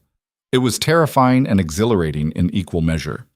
Sunday morning brought pancakes as promised, and laughter as Noah and Lily competed to see who could flip theirs highest without it hitting the ceiling. Victoria sat at Ethan's kitchen table nursing coffee and looking more relaxed than he'd seen her in days, her hair still damp from the shower and wearing his old college t-shirt like it was the most natural thing in the world. "This is nice," she said quietly, while the kids were distracted. "Domestic. Normal. Is normal good?" "Normal is perfect," she said, and the way she looked at him made Ethan's heart beat faster. But normal, as it turned out, was about to become very complicated. Monday afternoon, Victoria called him at the clinic, her voice tight with barely controlled panic. "Ethan, I need you to keep Lily after school today. Something's happened, and I need to meet with my lawyer immediately." "What's wrong?" "I can't explain right now. Please, just, can you get her from school and keep her with you until I call?" "Of course, but Victoria, I have to go. I'll explain everything later. Thank you." She hung up before he could press for details, leaving Ethan staring at his phone with growing concern. He called the school, got himself added to Lily's emergency pickup list with Victoria's authorization, and made arrangements to close the clinic early. When he arrived at the elementary school at 3:15, Lily came out looking confused but not upset. In the truck, with Noah chattering beside her, she finally asked the question Ethan had been dreading. "Dr. Brooks, why did Aunt Vicky ask you to pick me up? She always gets me on Mondays." "She had an important meeting come up," Ethan said carefully. "She'll explain when she sees you." But as the hours ticked by with no word from Victoria, Ethan's concern deepened. He made dinner for the kids, helped with homework, and kept checking his phone for updates that didn't come. Finally, at 7:30, a text arrived. "I'm on my way. Can we talk privately when I get there? The kids shouldn't hear this yet." Ethan's stomach dropped. He texted back confirmation and tried to keep his expression neutral as he set the kids up with a movie in the living room. Victoria arrived 20 minutes later, and one look at her face told Ethan this was serious. She looked like she'd aged years in a single day, her skin pale and her eyes haunted. They retreated to the kitchen, closing the door to give them privacy. "What happened?" Ethan asked. Victoria took a shaky breath. "Lily's biological father filed for custody. His lawyer served me papers this afternoon. The words hit Ethan like a physical blow. What? How is that even possible? You said he disappeared before she was born. He did. 11 years, Ethan. 11 years of nothing. No calls, no support, no acknowledgement that she even existed. And now, suddenly, he wants custody. Victoria's hands were shaking as she pulled legal documents from her bag. His lawyer argues that I never formally adopted her. When my sister died, I became Lily's legal guardian, but I never went through the adoption process because everything was so chaotic and overwhelming. I thought guardianship was enough. But you've raised her for 6 years. They're claiming that doesn't matter, that biological parents have rights, and that I, as merely an aunt with guardianship, don't have the same legal standing. Victoria's voice cracked. They're saying that because I work such long hours running a company, I can't provide a stable home environment. They're using every business trip, every late meeting, every moment I've spent building my career as evidence that I'm not fit to raise her. Ethan felt rage building in his chest. That's insane. You've given Lily everything. It doesn't matter what I've given her if the court decides biology trumps everything else. Victoria sank into a chair, her composure finally crumbling completely. I could lose her, Ethan. After 6 years of being her mother in every way that matters, I could lose her to a man who's never even met her. What does your lawyer say? That we have a fight ahead of us. That guardianship is strong, but not as strong as formal adoption would have been. That his absence all these years works in our favor, but that biological parent rights are powerful. She looked up at him with eyes full of fear. The hearing is in 3 weeks. 3 weeks to prove that I'm her parent, that he has no right to come in and destroy the life we've built. Ethan pulled a chair close to hers, taking her hands in his. Then we fight. We document everything, every school event, every doctor's appointment, every way you've shown up for her. We get letters from teachers, from neighbors, from anyone who's witnessed the home you've created. We? Victoria asked softly. You think I'm going to sit on the sidelines while someone tries to take Lily away from you, after I've watched you love that girl with everything you have? Ethan shook his head. I'm a single father who understands exactly what it takes to raise a child alone. I've seen firsthand the life you've built for her. I'll write whatever statement the court needs, testify if necessary, whatever helps. Tears spilled down Victoria's cheeks. Why are you doing this? You barely know us. I know enough, Ethan said firmly. I know you stopped on a dark road to save an injured dog because you couldn't walk away from something that needed help. I know you reorganized your entire life to raise your sister's child when no one else would. I know Lily looks at you like you hung the moon, and that you've given her 6 years of love and stability and safety. That's enough for me to know which side I'm on. Victoria covered her face with her hands, shoulders shaking with silent sobs. Ethan moved his chair closer, wrapping an arm around her and letting her cry against his shoulder for the second time in as many days. I can't lose her, Victoria whispered. She's everything, Ethan, my whole world. If the court takes her away, they won't. We won't let them. But even as he said the words, Ethan felt the weight of uncertainty. Family court was unpredictable, and biological parent rights were strong. Victoria's fear wasn't unfounded. There was a real possibility that a judge could decide that Lily belonged with her biological father, that 11 years of absence could be forgiven in favor of genetic connection. After Victoria had composed herself, they returned to the living room where the children were still engrossed in their movie. Lily looked up as they entered, and Ethan saw her immediately register that something was wrong. Aunt Vicky? Are you okay? Victoria painted on a smile that didn't reach her eyes. I'm fine, sweetheart, just tired from work. Are you ready to go home? Can I stay a little longer? The movie's almost done. Of course. While the children finished watching, Victoria and Ethan stood in the kitchen, making plans. She would meet with her lawyer again tomorrow to strategize. Ethan would start gathering evidence, photographs, testimony, documentation of the life Victoria had built for Lily. They would approach this methodically, building an airtight case for why Victoria was Lily's true parent in every way that mattered. Thank you, Victoria said again, as she and Lily were leaving, for everything, for being someone I can count on. Always, Ethan repeated, meaning it even more than he had the first time. After they left, Noah appeared at Ethan's side, his young face troubled. Dad, Is Lily okay? She looked sad when they were leaving. Ethan chose his words carefully. Lily's going through something difficult right now, but Aunt Vicky is taking care of it, and we're going to help them however we can. Because that's what friends do? Exactly, buddy. That's what friends do. But as Ethan cleaned up from dinner and prepared for bed, he knew it was more than friendship now. Somewhere in the past month, Victoria and Lily had become essential to his life, to Noah's happiness, to the family he was building. The thought of Lily being taken away from Victoria felt like a threat to all of them. The next 3 weeks unfolded with agonizing slowness. Victoria threw herself into preparing for the hearing, meeting with lawyers, gathering documentation, building her case. Ethan helped where he could, writing a detailed statement about what he'd observed as a medical professional and a single parent, collecting character references from people in town who'd witnessed Victoria's dedication to Lily, documenting the stable, loving home she'd created. He also spent more time with Lily, watching her carefully for signs of stress.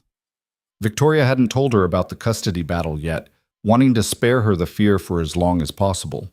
But children were perceptive, and Ethan saw the way Lily had become quieter, more withdrawn, sensing that something was wrong, even if she didn't know what. 2 weeks before the hearing, Victoria's lawyer requested that Ethan provide a formal deposition. He spent 3 hours in a conference room answering questions about Victoria's parenting, his observations of her relationship with Lily, his professional opinion on the stability and love she provided. "You've known Ms. Hale for approximately 6 weeks," the lawyer noted. Some might argue that's not enough time to truly assess her parenting abilities. 6 weeks is long enough to see patterns, Ethan replied evenly. I've watched her prioritize Lily over business obligations. I've seen her arrive at school events straight from the airport because she promised to be there. I've witnessed her comfort Lily through difficult moments and celebrate her victories. Time doesn't determine the quality of parenting. Consistency and love do, and Victoria provides both in abundance. The lawyer smiled slightly. You're quite passionate in her defense, Dr. Brooks. I'm passionate about protecting children and ensuring they stay with the people who truly love them. In this case, that's Victoria Hale. 1 week before the hearing, Victoria finally sat Lily down and explained what was happening. Ethan wasn't there for the conversation, but Victoria called him afterward, her voice raw from crying. She's terrified, Victoria said. She kept asking if I was going to let her father take her away, as if I have any control over what the court decides. I tried to reassure her, but how do you promise a child that everything will be okay when you don't know if it will? You do what you've always done, Ethan said. You show up, you stay present, and you love her through it. That's all any of us can do. The night before the hearing, Victoria asked if she could come over. Ethan agreed immediately, and she arrived at his door at 8 o'clock with Lily asleep in her arms. The girl had cried herself to exhaustion and passed out on the drive over. Ethan carried Lily to the guest room while Victoria followed, and together they tucked her in with Guardian curled protectively at her side. In the hallway outside, Victoria finally let herself break down. What if I lose her tomorrow? She whispered. What if the judge decides that biology matters more than 6 years of love and sacrifice? Ethan pulled her close, feeling her shake against him. Then we appeal. We fight until there's no fight left. But Victoria, you have to believe we can win this. Lily needs you to walk into that courtroom with confidence. I don't know if I can. Yes, you can, because you're the strongest person I know. Because you've already fought for her every day for 6 years. One more day, in front of a judge, is just an extension of what you've always done. Victoria pulled back to look at him, her eyes searching his face. Why do you believe in me so much? Because I've seen who you are when no one's watching. I've seen you love that little girl with everything you have. That's not something that can be faked or performed. It's real, Victoria. And tomorrow, the judge will see it too. She kissed him then, sudden and desperate, and Ethan responded without hesitation. It was brief, more about seeking comfort and connection than romance, but when they pulled apart, something had shifted between them. I'm sorry, Victoria started, but Ethan shook his head. Don't be. Whatever this is between us, whatever it's becoming, we'll figure it out after tomorrow. Right now, focus on Lily. Victoria nodded, and they spent the rest of the evening on Ethan's couch, not talking much, just sitting in the quiet solidarity of two people facing an uncertain future together. The morning of the hearing dawned gray and cold, matching the weight in Ethan's chest. He'd arranged for Jenny to handle the clinic so he could attend, and he arrived at the courthouse to find Victoria already there, dressed in a conservative navy suit and looking every inch the powerful executive, except for the fear in her eyes. Lily sat beside her, small and scared, clutching Guardian's collar as if the dog could anchor her through this storm. The building had allowed Guardian as an emotional support animal, a small mercy in an otherwise terrifying situation. "Ready?" Ethan asked, sitting on Victoria's other side. "No, but we're doing this anyway." When they were called into the courtroom, Ethan's first glimpse of Lily's biological father sent a wave of anger through him. The man was younger than he'd expected, mid-30s, well-dressed, confident in a way that suggested he'd never doubted his right to be there. He looked nothing like Lily, showed no recognition or affection when his eyes passed over her, treated this like a business transaction rather than a child's future. The hearing began, and Ethan listened as lawyers on both sides presented their cases. The father's attorney painted him as a reformed man who'd made mistakes in his youth, but was now stable, employed, and ready to be a parent. They glossed over the 11 years of absence, framing it as the confusion of a young man who hadn't known how to handle the responsibility of fatherhood. Victoria's lawyer countered with the truth, that this man had abandoned his pregnant girlfriend, never contacted her or his child, never provided support of any kind, that Victoria had stepped up when tragedy struck, that she'd built a stable, loving home, that Lily thrived under her care. Then came the character witnesses. Lily's teachers spoke about Victoria's involvement in school activities.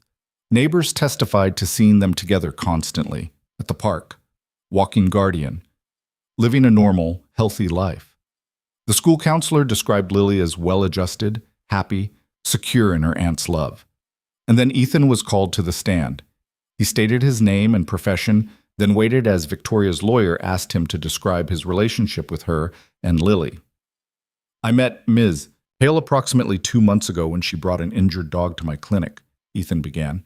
"Since then, I've had the opportunity to observe her parenting firsthand, both professionally as a veterinarian who works with families and personally as a single father who understands the challenges of raising a child alone."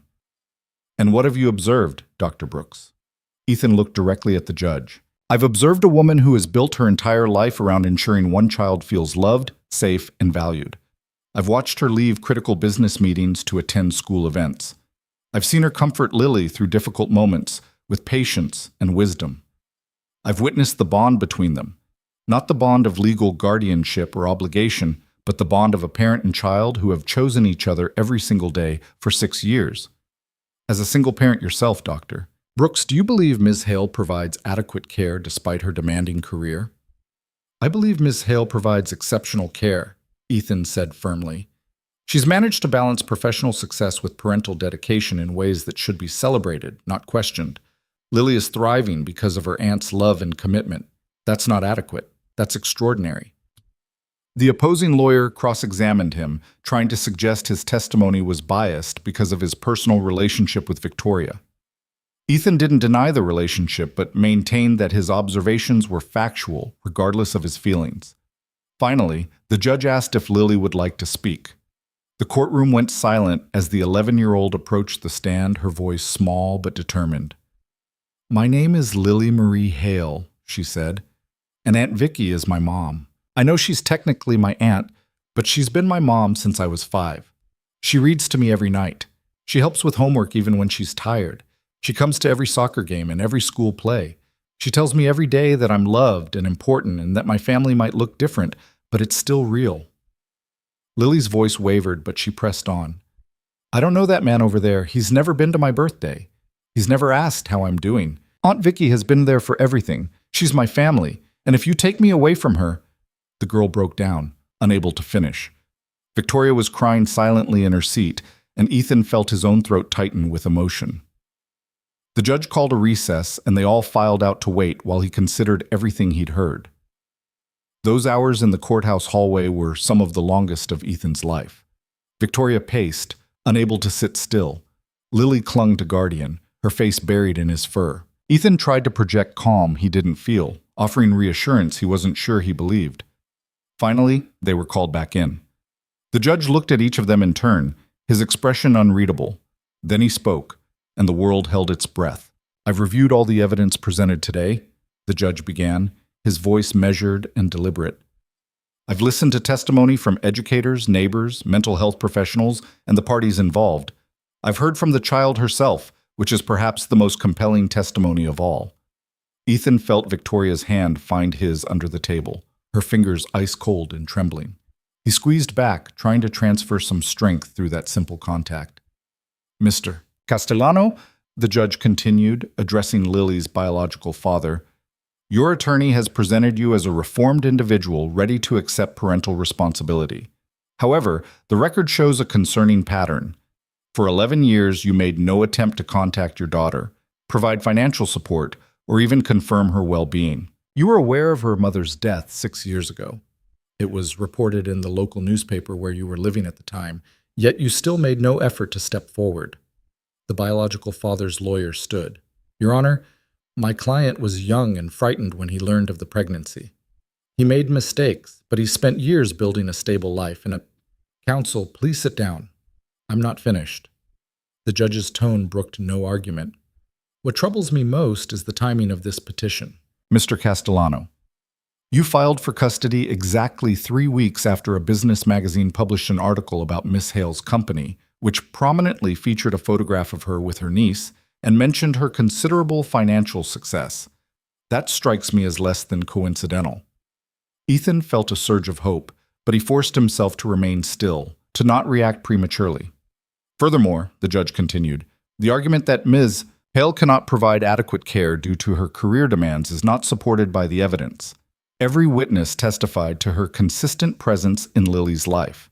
The child's academic records are exemplary.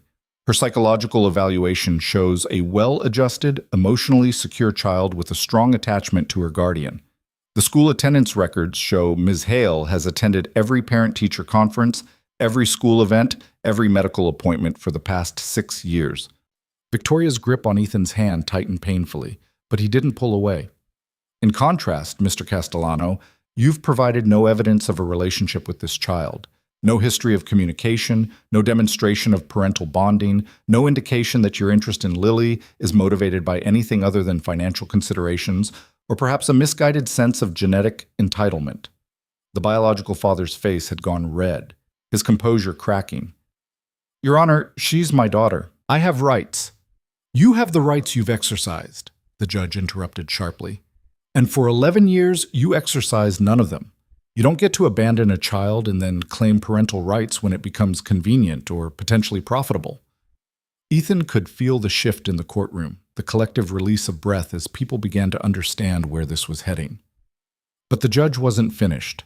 "However," he said, and that single word sent terror through Ethan's body, "there is a significant issue we must address. Miss Hale, you've been Lily's legal guardian for 6 years, but you never pursued formal adoption. Can you explain why?" Victoria stood, her voice steadier than Ethan expected. "Your Honor, when my sister died, everything was chaos. I was 29, running a company that was struggling, and suddenly responsible for a traumatized 5-year-old. My lawyer at the time advised me that guardianship was sufficient, and honestly, I was so overwhelmed with just keeping us both afloat that I didn't question it. By the time things stabilized, it didn't occur to me that anyone would ever challenge my right to raise her. She was mine, I was hers, and I thought that was enough." "I understand," the judge said, his tone softening slightly. "But legally, guardianship is not the same as adoption, and that creates vulnerability. Mr. Castellano's petition, while morally questionable, is technically within his legal rights as a biological parent." Ethan felt Victoria sway slightly beside him, and he stood to steady her, his hand on her back providing silent support. "However," the judge continued, and Ethan held his breath, "the court's primary concern is always the best interest of the child. And in this case, the evidence overwhelmingly shows that Lily's best interest is served by remaining with Ms. Hale." Lily made a small sound from where she sat with Guardian, something between a sob and a gasp of relief. "The question before me is not who has biological rights, But who has earned the right to be this child's parent through years of consistent, loving care? And the answer to that question is clear. Ms. Hale has been Lily's mother in every way that matters for 6 years. She has provided stability, love, education, emotional support, and a safe home. To remove Lily from that environment and place her with a stranger, because that's what you are, Mr. Castellano, a stranger, would be traumatic and harmful. The judge paused, looking directly at Lily's biological father. Your petition for custody is denied. Victoria gasped, her knees buckling slightly. Ethan held her upright as the judge continued. Furthermore, given the evidence of your 11-year absence and the opportunistic timing of this petition, I'm terminating your parental rights effective immediately. You will have no further legal claim to this child. The biological father's lawyer was on his feet, objecting loudly, but the judge silenced him with a look. I'm not finished. Ms. Hale, the court is immediately approving emergency adoption proceedings. You will work with the court to finalize Lily's adoption within the next 30 days.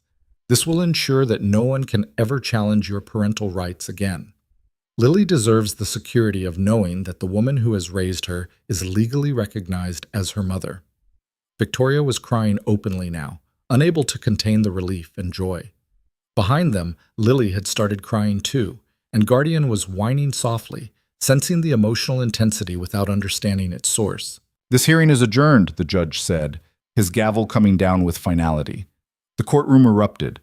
Victoria turned to Ethan and collapsed against him, her whole body shaking with sobs. He held her tightly, one hand in her hair, murmuring reassurances even as his own eyes burned with tears. She's yours, he whispered. She's legally yours. He can never take her away. Thank you, Victoria managed between sobs. Thank you for being here, for believing in us, for... She couldn't finish, but she didn't need to.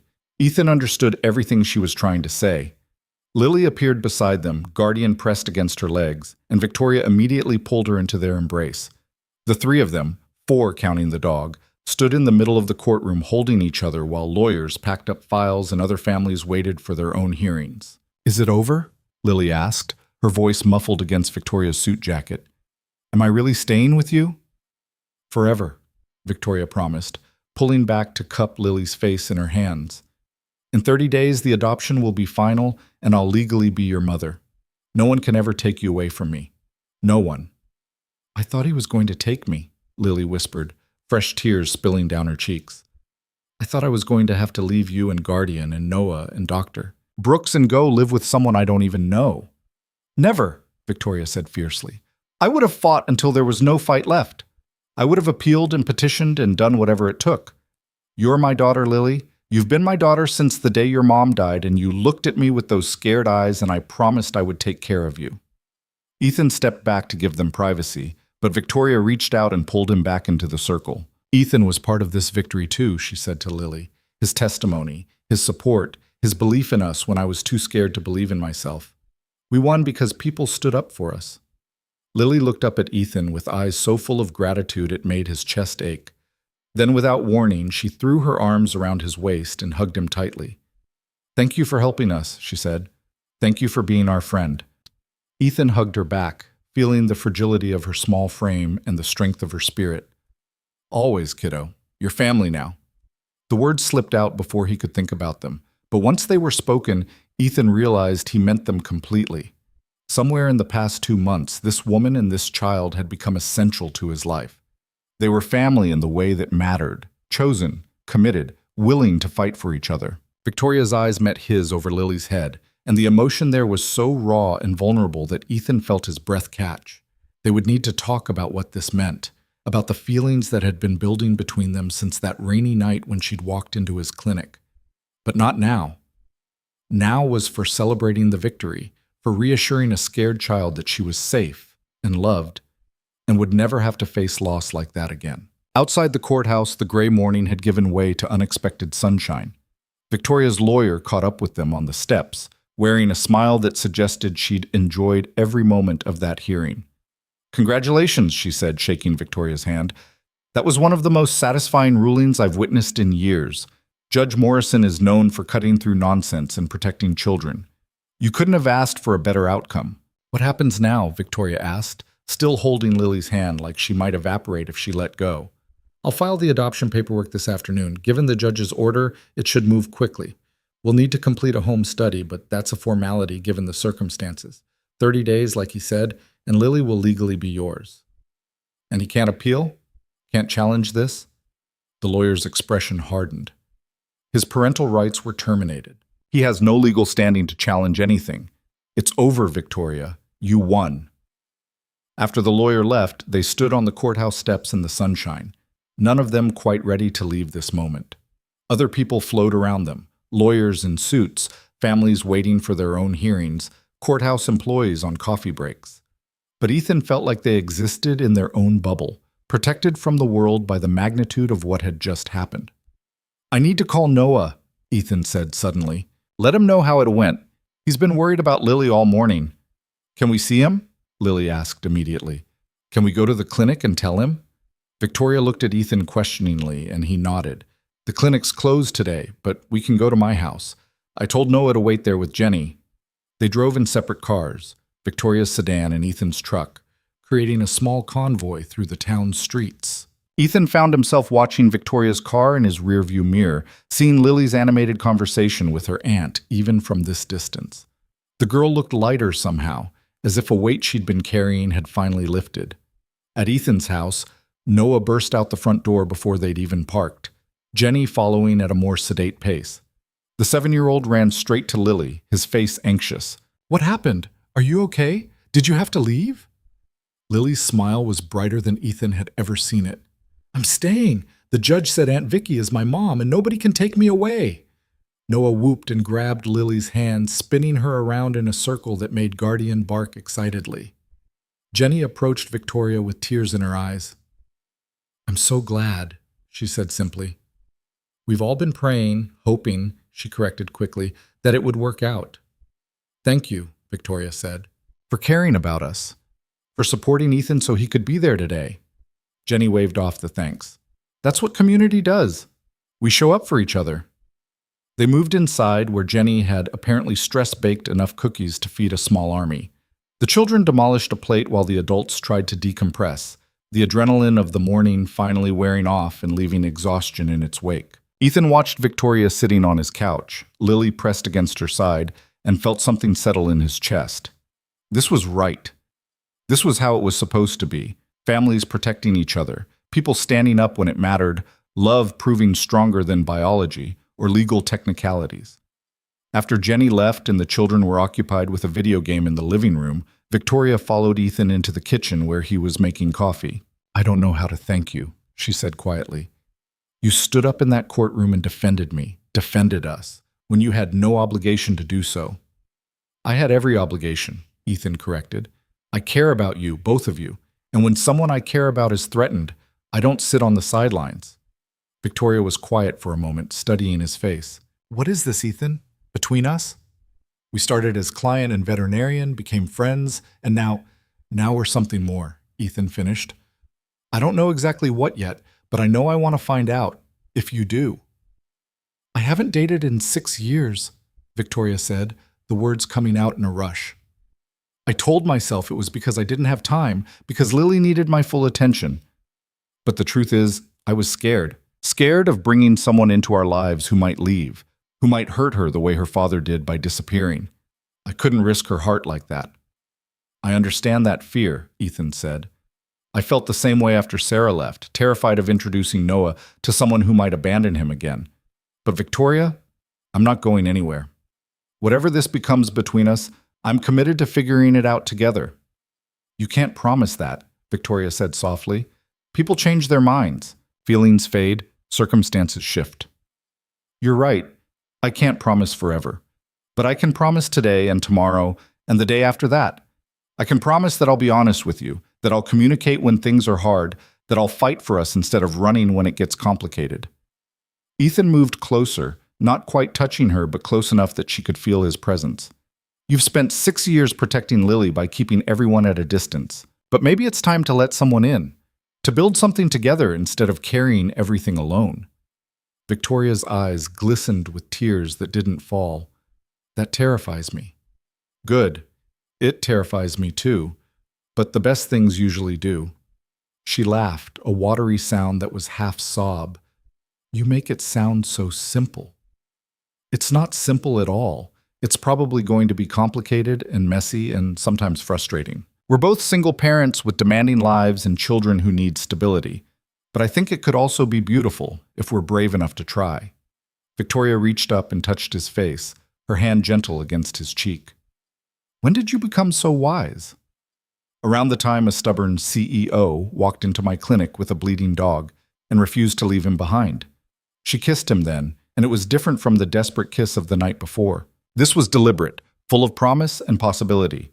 Ethan responded carefully, mindfully, aware that 2 children were in the next room and that this moment was too important to rush. When they pulled apart, Victoria was smiling. Okay, she said, let's try. Let's see what this could be. Yeah? Ethan couldn't keep the hope from his voice. Yeah, but slow, okay? For the kids. They need time to adjust to the idea of us being more than friends.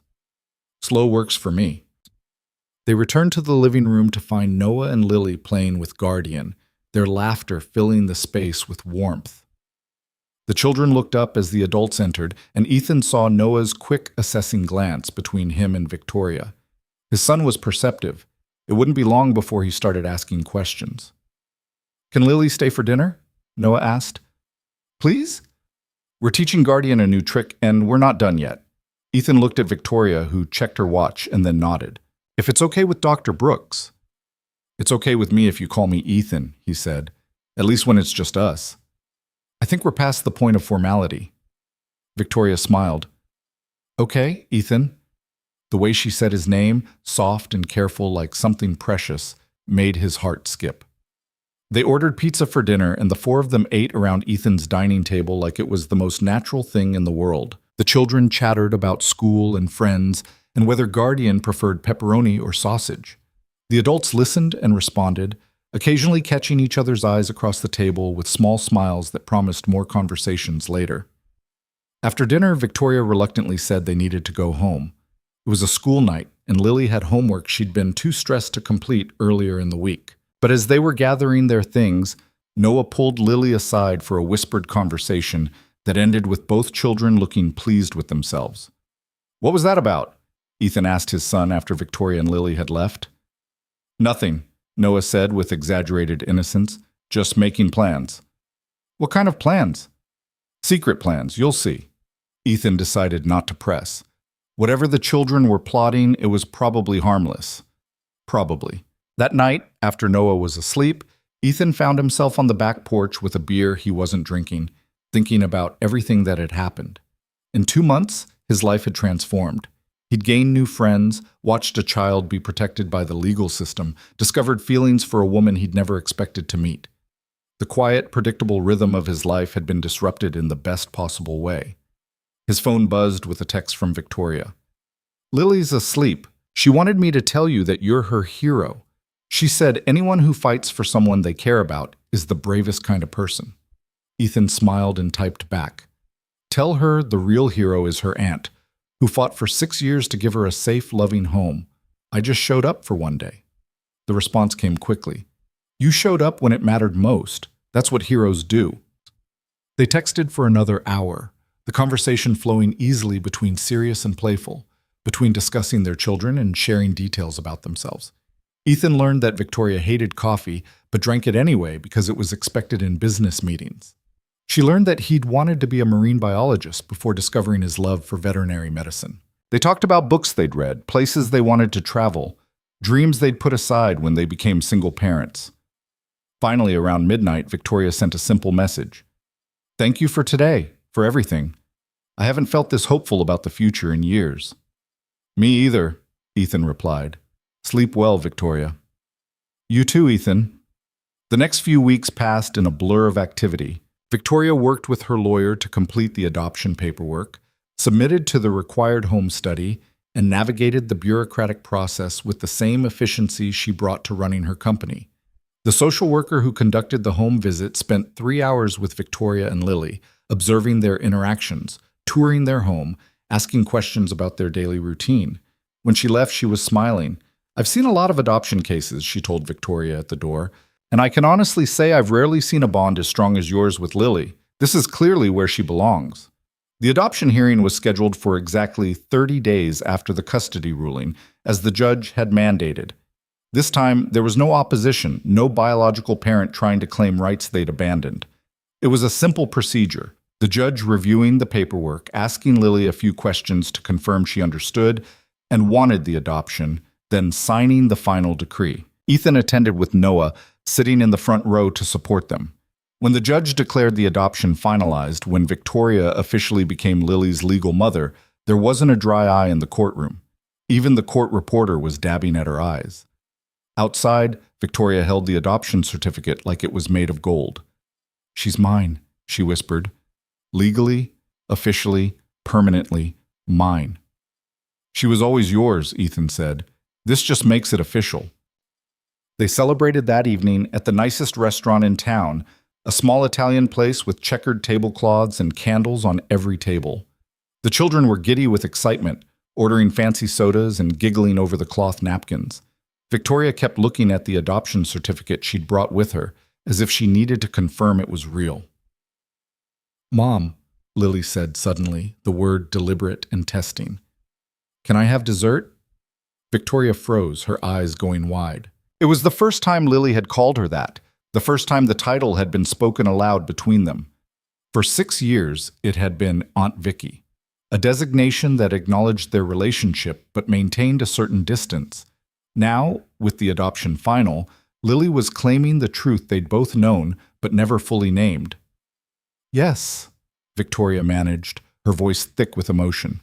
"Of course you can have dessert. You can have anything you want." Lily beamed. "Can Noah have some too?" "Absolutely." The children returned their attention to the dessert menu, debating the merits of tiramisu versus gelato, while Victoria excused herself to the restroom. She was gone longer than necessary, and when she returned, her makeup had been reapplied and her eyes were slightly red. Ethan reached across the table and took her hand, squeezing gently. She squeezed back, and they sat like that while the children argued and the candles flickered and the future stretched out before them, full of possibility. Later that night, after they'd dropped Victoria and Lily at their apartment and returned home, Noah was unusually quiet during his bedtime routine. Ethan noticed but didn't push, knowing his son would talk when he was ready. Finally, as Ethan was tucking him in, Noah spoke. "Dad? Do you like Victoria?" Ethan sat on the edge of the bed, choosing his words carefully. "Yes, I like her very much. She's a good person, and she's been a good friend to us. But do you like her, the way people do in movies?" So they were having this conversation. Ethan took a breath. "I think I might, yeah, but nothing's going to change without us talking about it first, okay? You're the most important person in my life, Noah. I wouldn't do anything that might upset you or make you uncomfortable." Noah considered this, his face serious. "I like Victoria too, and I really like Lily. She's like the sister I never got to have. I'm glad you two are friends." "More than friends, Dad. We're family. Like you said at the courthouse, we're family now." Noah paused, then asked the question Ethan had been dreading. "Does that mean Victoria might become my mom someday? Like how she's Lily's mom now?" Ethan's heart clenched. "Buddy, I don't know what's going to happen with Victoria and me. We're taking things slow, figuring out what we mean to each other. But whatever happens, it won't change how much I love you, okay? You'll always be my son, and you'll always be my priority." "I know that, Dad. I'm not worried about that." Noah fidgeted with his blanket. "I was just thinking, it might be nice to have a mom again, and Lily as a sister, and Guardian as our dog too, kind of." The hopefulness in his son's voice was almost too much to bear. Ethan pulled Noah into a hug, holding him close. "Let's see what happens, okay? No promises, no expectations, just us moving forward one day at a time." "Okay, Dad." After Noah was asleep, Ethan texted Victoria about the conversation. Her response came quickly. "Lily asked me the same thing tonight. Wanted to know if you might become her dad someday. I told her we were taking things slow, but she said she hoped we'd take them slow toward being a family. Kids have a way of cutting through all our careful adult reasoning, don't they?" Ethan smiled at his phone. "They really do. What did you say?" "That I hoped so too." Those 4 words felt like a promise, like a commitment to possibility. Ethan held his phone for a long moment, reading and rereading the message before responding. Me too. They were taking things slow, being careful and deliberate for the sake of their children, but sometimes the slow path was the right one, the path that led to something solid and lasting. Sometimes the best love stories weren't the ones that burned fast and bright, but the ones that built gradually, carefully, with intention and care. As Ethan finally headed to bed that night, he thought about the judge's words from that first hearing. The best interest of the child. Everything they were doing, the careful pace, the honest conversations, the attention to Noah and Lily's needs, was in service of that principle. They were building something that would serve everyone's best interest, not just the adult's desires.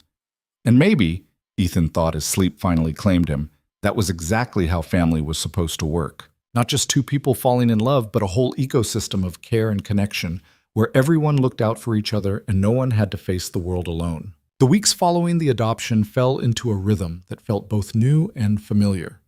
Victoria had finished her business in Coopersville. The factory acquisition was complete, 800 jobs saved. But instead of returning to the city full-time as she'd originally planned, she made a decision that surprised everyone, including herself. She bought a house in town.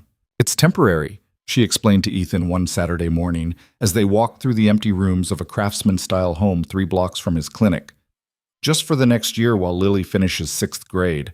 I don't want to uproot her again so soon after everything she's been through. But Ethan noticed the way she studied the built-in bookshelves in the living room, the way she mentally measured the backyard for Guardian's needs, the way she lingered in the bedroom that would be Lily's and smiled at the window seat overlooking the garden. This didn't feel temporary. This felt like someone putting down roots. What about the company? He asked. Can you really run Hale Industries from here? Victoria shrugged, a gesture so casual it seemed foreign coming from her. I have excellent people in place. I can fly to the city twice a week for critical meetings, handle everything else remotely. The board isn't thrilled, but they'll adapt. And honestly, she turned to face him, her expression open in a way he'd rarely seen. For the first time in my career, I don't care if they're thrilled. Lily's happiness matters more than their approval. They stood in the empty living room, sunlight streaming through the windows, and Ethan felt the weight of this decision. Victoria was choosing to stay, to build a life here, to prioritize her daughter over her empire. It was a kind of courage he recognized, the same courage it had taken him to turn down job offers in bigger cities, to choose Noah's stability over career advancement. The kids are going to be excited, he said. I hope so. Victoria moved to the window, looking out at the street. I keep second-guessing myself, wondering if I'm being selfish, if this is about Lily or about... She stopped, but Ethan understood what she couldn't quite say. This was about Lily, yes, but it was also about them, about the possibility growing between them, the family they were slowly, carefully building together. It can be about both, Ethan said gently. You're allowed to want things for yourself, Victoria. You've spent 6 years putting everyone else first. Maybe it's time to choose something that makes you happy too. She turned from this window, her eyes bright. You make me happy. This, whatever we're building, makes me happy. And that terrifies me because I've gotten so used to sacrificing my own happiness for what Lily needs. What if what Lily needs is to see her mother happy, to learn that it's okay to want connection and love and partnership? Ethan crossed the room to stand beside her. You've taught her to be strong and independent. But maybe it's time to teach her that asking for help, letting people in, that's strength too. Victoria leaned into him, her head resting against his shoulder. They stood like that for a long moment, 2 people who'd been alone for so long they'd forgotten what it felt like to share the weight of life with someone else. The house purchase moved quickly. Within 3 weeks, Victoria and Lily had moved in, transforming the empty rooms into a home filled with Lily's artwork on the walls. Guardian's toys scattered across the floors, and bookshelves crammed with everything from business journals to middle-grade novels. Ethan and Noah helped with the move, and by the end of the day, the 4 of them were collapsed on the new living room couch, eating pizza straight from the box, while Guardian snoozed contentedly at their feet. This is nice, Noah said, tomato sauce on his chin. It feels like we're all together now. Lily nodded enthusiastically. Can we do Sunday dinners? Like a tradition? All of us together every week? Victoria and Ethan exchanged glances, a silent conversation happening in the space between them. They were still being careful, still taking things slow for the kids' sake. But Sunday dinners felt right, felt like a natural next step. "I think that's a great idea," Victoria said. "We can take turns hosting, this week here, next week at Ethan and Noah's house." The children cheered, already planning menus and arguing over whether tacos or spaghetti should be the first official meal. The adults let them debate, content to watch their happiness. Later, after Ethan and Noah had gone home and Lily was asleep in her new bedroom, Victoria stood on her front porch and looked at the quiet street. This town had seemed like a temporary stop 2 months ago, just another place where business took her. Now it felt like home in a way nowhere had felt since she'd left her own small town at 18. Her phone buzzed with a text from Ethan. "You settling in okay?" She smiled and responded, "Better than okay. Thank you for today. For all of this." "All of what?" "For showing me that it's possible to want more than just survival. That I can have a career and a daughter and maybe someday something else too." The response took a minute to arrive. "The something else is already here, Victoria. We're just taking our time getting there." She read the message 3 times, her heart doing complicated things in her chest. Then she called him, needing to hear his voice. "Hi," he said when he answered, warmth evident in that single syllable. "Hi, I just wanted to say—" She paused, struggling to find words for feelings she'd suppressed for 6 years. "I'm scared. Of this, of us, of what it means to let someone in after so long alone. But I'm also more sure of this than I've been of anything in years." "Me too," Ethan said softly. "On both counts. Scared and sure at the same time. How do we do this? How do we build something real when we both have so much to protect? One day at a time. One Sunday dinner at a time. One honest conversation at a time." She heard him shift, could picture him in his kitchen or maybe on his own porch. "Victoria, we don't have to have everything figured out right now. We just have to keep showing up, keep being honest with each other and with the kids. The rest will work itself out." They talked for another hour, about nothing and everything, until Victoria's eyes were heavy and Ethan's voice had gone soft with exhaustion. When they finally said goodnight, Victoria went inside feeling lighter than she had in years. The Sunday dinners became tradition, just as Lily had requested. The first one was at Victoria's house, spaghetti and meatballs, garlic bread, a Caesar salad that the kids picked through looking for croutons. The second was at Ethan's, tacos with every topping imaginable, guacamole that Noah and Lily fought over, and tres leches cake from the Mexican bakery downtown. By the 4th Sunday dinner, it felt like they'd been doing this forever. The kids would help cook, Guardian would beg for scraps, and afterward, they'd all squeeze onto someone's couch to watch a movie or play board games. Slowly, carefully, they were weaving their lives together. One evening in late October, after the children had gone to bed at Victoria's house and Ethan was preparing to leave, she caught his hand at the door. "Stay," she said quietly, "just to talk. I'm not ready for the kids to wake up and find you here in the morning or anything, but stay a while longer?" They moved to the porch, settling into the swing Victoria had installed the week before. Guardian followed and curled up at their feet, his presence comforting and familiar. "I got offered a promotion," Victoria said after a moment of comfortable silence. "The board wants me to take a more global role. More travel, more responsibility, more everything." Ethan's heart sank, but he kept his voice neutral. "What did you say?" "I said no."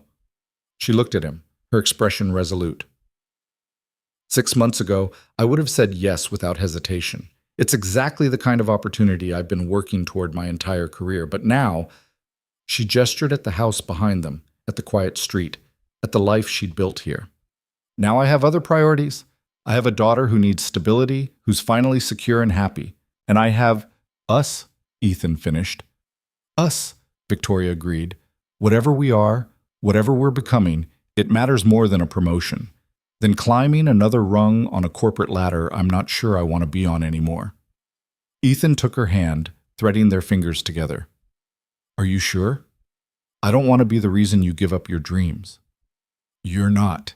You're the reason I'm finally admitting what my real dreams are." Victoria squeezed his hand. "For 6 years I told myself that work was enough, that providing for Lily and building the company was sufficient purpose. But it wasn't making me happy, Ethan. I was successful and miserable, accomplished and lonely. This, you, the kids, Sunday dinners and school pickups and guardian training sessions, this makes me happy.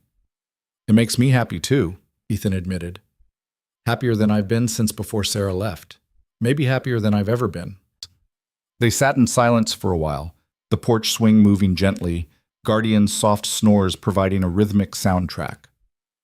Somewhere down the street, someone was playing music, and the sound drifted on the autumn air like a promise.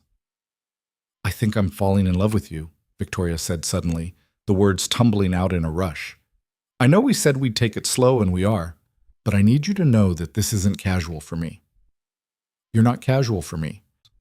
Ethan turned to face her fully, his hand coming up to cup her cheek. I'm already in love with you. Have been for weeks, probably. I was just waiting for the right moment to say it. Is this the right moment? It's perfect. He kissed her then, slow and deep, and full of all the things they'd been holding back. When they finally pulled apart, both breathing hard, Victoria was smiling. The kids are going to be insufferable when they find out, she said. They've been plotting to get us together since the adoption hearing. Ethan laughed. I know. Noah's been leaving not-so-subtle hints about how nice it would be to have a mom and a sister, and asking if I've considered buying Victoria flowers or taking her on a date. Lily's been doing the same thing, suggesting I wear nicer clothes when I see you, asking if I've thought about what it would be like if we all lived together. Have you? Ethan asked. Thought about it? Every single day, Victoria admitted. But it's too soon for that conversation, isn't it? We've only been officially dating for... She paused. Wait, are we officially dating now? We never actually established that. I'm in love with you and you're in love with me. I'd say we're dating. Then we've been officially dating for approximately 10 minutes. Definitely too soon to talk about living arrangements. They both laughed, the tension of the serious conversation breaking into something lighter. But Ethan knew, and suspected Victoria did too, that the living together conversation was inevitable. Not now, maybe not for months, but eventually. Because what they were building wasn't temporary or casual. It was the kind of foundation that led to permanence. As November turned to December, the question of the holidays loomed. Victoria had always spent Thanksgiving and Christmas quietly with Lily, just the two of them creating their own traditions in the absence of extended family.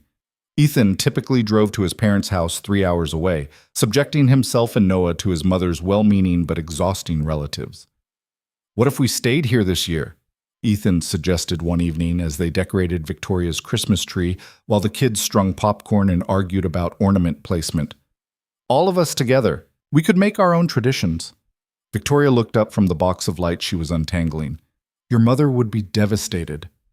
My mother will understand, and honestly, the idea of spending the holidays here with you and Lily sounds a lot better than dealing with my Aunt Carol's questions about when I'm going to remarry. You haven't told your family about us? I wanted to make sure we were solid first, that this was real and lasting, not just a nice idea that fizzled out. Ethan moved closer, his voice dropping so the kids wouldn't hear. But it is real, Victoria, and I'm ready for people to know that. I haven't told my parents either, Victoria admitted. They live in Arizona now, and we only see each other once or twice a year. But I should probably mention that their granddaughter and I are dating the local veterinarian. Dating seems like an inadequate word at this point. What word would you use? Ethan considered. Building a life together. That feels more accurate.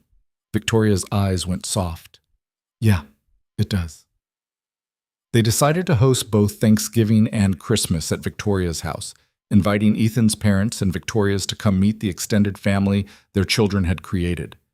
It was terrifying and exciting in equal measure, this unveiling of their relationship to the people who'd known them longest. Thanksgiving arrived with Ethan's parents in tow. His mother, Barbara, was a force of nature, warm and opinionated and immediately charmed by both Victoria and Lily. His father, Tom, was quieter but equally welcoming. They spent the day cooking together, the house filled with laughter and the smell of turkey and pie. She's good for you, Barbara told Ethan as they washed dishes after dinner. I can see it in your eyes. You're happy again. I am, Ethan agreed, happier than I've been in years. And Noah adores Lily. They're like siblings already. They really are. Ethan watched through the window as the kids played in the backyard with Guardian, their breath making clouds in the cold air. It's all happened so fast, but somehow it feels like it was always meant to be this way. Barbara patted his shoulder. Sometimes the right thing happens quickly because you're finally ready for it. You've spent 4 years healing from Sarah's abandonment. Victoria spent 6 years devoted solely to Lily. Maybe you both needed that time alone to become the people who could build this together. Her words stayed with Ethan long after his parents had driven home. Maybe she was right. Maybe all the pain and loneliness had been necessary preparation for this, for the moment when he could meet someone like Victoria and recognize her worth, when he could open his heart again without fear. Christmas was even better than Thanksgiving. Victoria's parents arrived from Arizona, a retired teacher and a former engineer who immediately took to Ethan and Noah. They spent Christmas Eve at Victoria's house, building gingerbread houses and watching holiday movies and trying to keep Guardian from eating all the decorations. On Christmas morning, they all gathered in Victoria's living room for presents. Ethan had worried about overdoing it, about the gift-giving becoming competitive or uncomfortable, but the kids had other ideas. "We have a present for you," Noah announced, pulling Lily forward. The two of them were practically vibrating with excitement. "For both of you." They presented a wrapped box to Victoria and Ethan, who exchanged confused glances before opening it together. Inside was a framed photograph, the 4 of them at the park a few weeks earlier, plus Guardian. Someone had caught them mid-laugh, Noah's hand on Lily's shoulder, Victoria's head tilted toward Ethan, their joy evident and unguarded. Below the photo, in careful childish handwriting, was a caption, "Our family." Victoria made a sound that was half laugh, half sob. Ethan felt his throat tighten with emotion. Around them, the parents were also tearing up, touched by the children's simple declaration. "This is perfect," Victoria managed, pulling both kids into a hug. "Absolutely perfect." "Does this mean you guys are officially together now?" Lily asked, hopefully. "Because it's been kind of obvious for weeks, and we've been waiting for you to announce it." The adults laughed through their tears. "Yes," Ethan said, "we're officially together." "Finally!" Noah exclaimed. "We've been working so hard to get you two to realize you liked each other." "We appreciate your efforts," Victoria said dryly. "Very subtle, you two." The rest of the day unfolded in a haze of happiness. Too much food, terrible jokes from both grandfathers, Guardian stealing a roll from the table when no one was looking, and the warm contentment of family gathered together. Later that evening, after the kids were asleep and the parents had retired to their hotel, Ethan and Victoria found themselves alone on her porch again, bundled in blankets against the December cold. "I can't believe this is my life now," Victoria said quietly. 2 months ago, I was alone except for Lily, convinced that my personal life would always be sacrificed for her well-being. Now I have you and Noah and Sunday dinners and in-laws who apparently think we're perfect for each other. "Are we?" Ethan asked. "Perfect for each other?" "I don't believe in perfect," Victoria said, "but I believe we're right for each other. I believe we've both been through enough to appreciate what we're building. I believe we're strong enough to handle whatever challenges come." "I believe all that too." Ethan pulled her closer, and she settled against his side with a contentment that felt earned. "I also believe that 6 years from now, we'll look back on this as the year everything changed, the year a stubborn CEO rescued a dog and accidentally rescued me and my son in the process." "I didn't rescue you," Victoria protested. "You did, though. You reminded me that there's more to life than just getting through each day, that it's okay to want partnership and love and family beyond the one I'd already built with Noah. You made me believe in possibility again." Victoria was quiet for a moment, her hand finding his beneath the blanket. "You did the same for me. For 6 years I told myself I was fine alone, that I didn't need anyone because needing someone meant risking loss. But you showed me that the risk is worth it, that opening your heart, letting someone in, it's not weakness, it's the bravest thing we can do." They sat in comfortable silence, watching the stars emerge in the darkening sky. Somewhere inside, Guardian shifted in his sleep, his collar jingling softly. The house was full of people who loved them, and tomorrow they'd all be together again for leftover turkey and board games and the easy comfort of family. "I want to marry you someday," Ethan said suddenly. "Not now, not until the kids are ready and we've had more time. But eventually, I want to make this official." I want to be your husband and Noah's father and Lily's—" He paused, uncertain of the right term. "Stepfather?" Victoria supplied, "though I suspect Lily would just call you Dad if you let her." "I'd be honored if she did." Ethan turned to face Victoria fully. "I know this is fast, and I know we said we'd take it slow, but I also know that what we have is real and lasting and worth protecting. So I'm telling you now, with no pressure and no expectation of an immediate answer, I see a future with you. Marriage, combining our families officially, maybe even growing that family if you wanted more kids." Victoria's eyes widened. "I'm 41 years old, Ethan. The ship for more biological children has probably sailed. There are other ways to grow a family, but that's a conversation for later. Right now, I just wanted you to know where my heart is, that this isn't casual for me and it's not temporary. I'm in this for the long haul." "So am I," Victoria said, her voice thick with emotion. "And for the record, the answer is yes. Not now, like you said, but someday. Yes. I want to marry you. I want to officially combine our families and build something permanent together." They sealed the promise with a kiss that tasted like cinnamon and coffee and the future they were creating together. When they finally pulled apart, both were smiling. "The kids are going to lose their minds when we tell them," Ethan said. "They're going to claim they orchestrated the whole thing." They kind of did, though. All that plotting to get us together, the family photo. They saw what we were too scared to name. Smart kids. The smartest. As winter deepened into January, Ethan and Victoria settled into their new reality. They still maintained separate houses, partly for the kids' adjustment, partly because neither was quite ready to merge their entire lives. But they spent most evenings together, alternating between homes, creating a rhythm that worked for everyone. Lily continued to thrive. Her grades were excellent, her friendships at school were strong, and the fear that had shadowed her eyes after the custody battle had finally faded.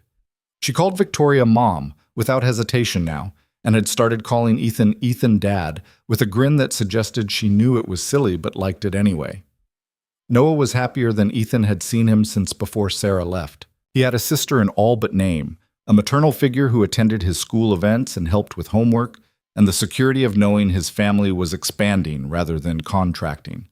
Guardian, for his part, seemed to understand that he'd acquired not just one family, but two, and divided his time between both houses with equal enthusiasm. In February, Victoria got a call from her lawyer with unexpected news. Lily's biological father had contacted them, not to challenge the adoption, but to apologize.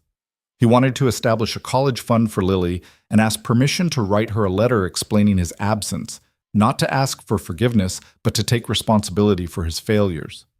Victoria brought the letter to Ethan, unsure how to handle it.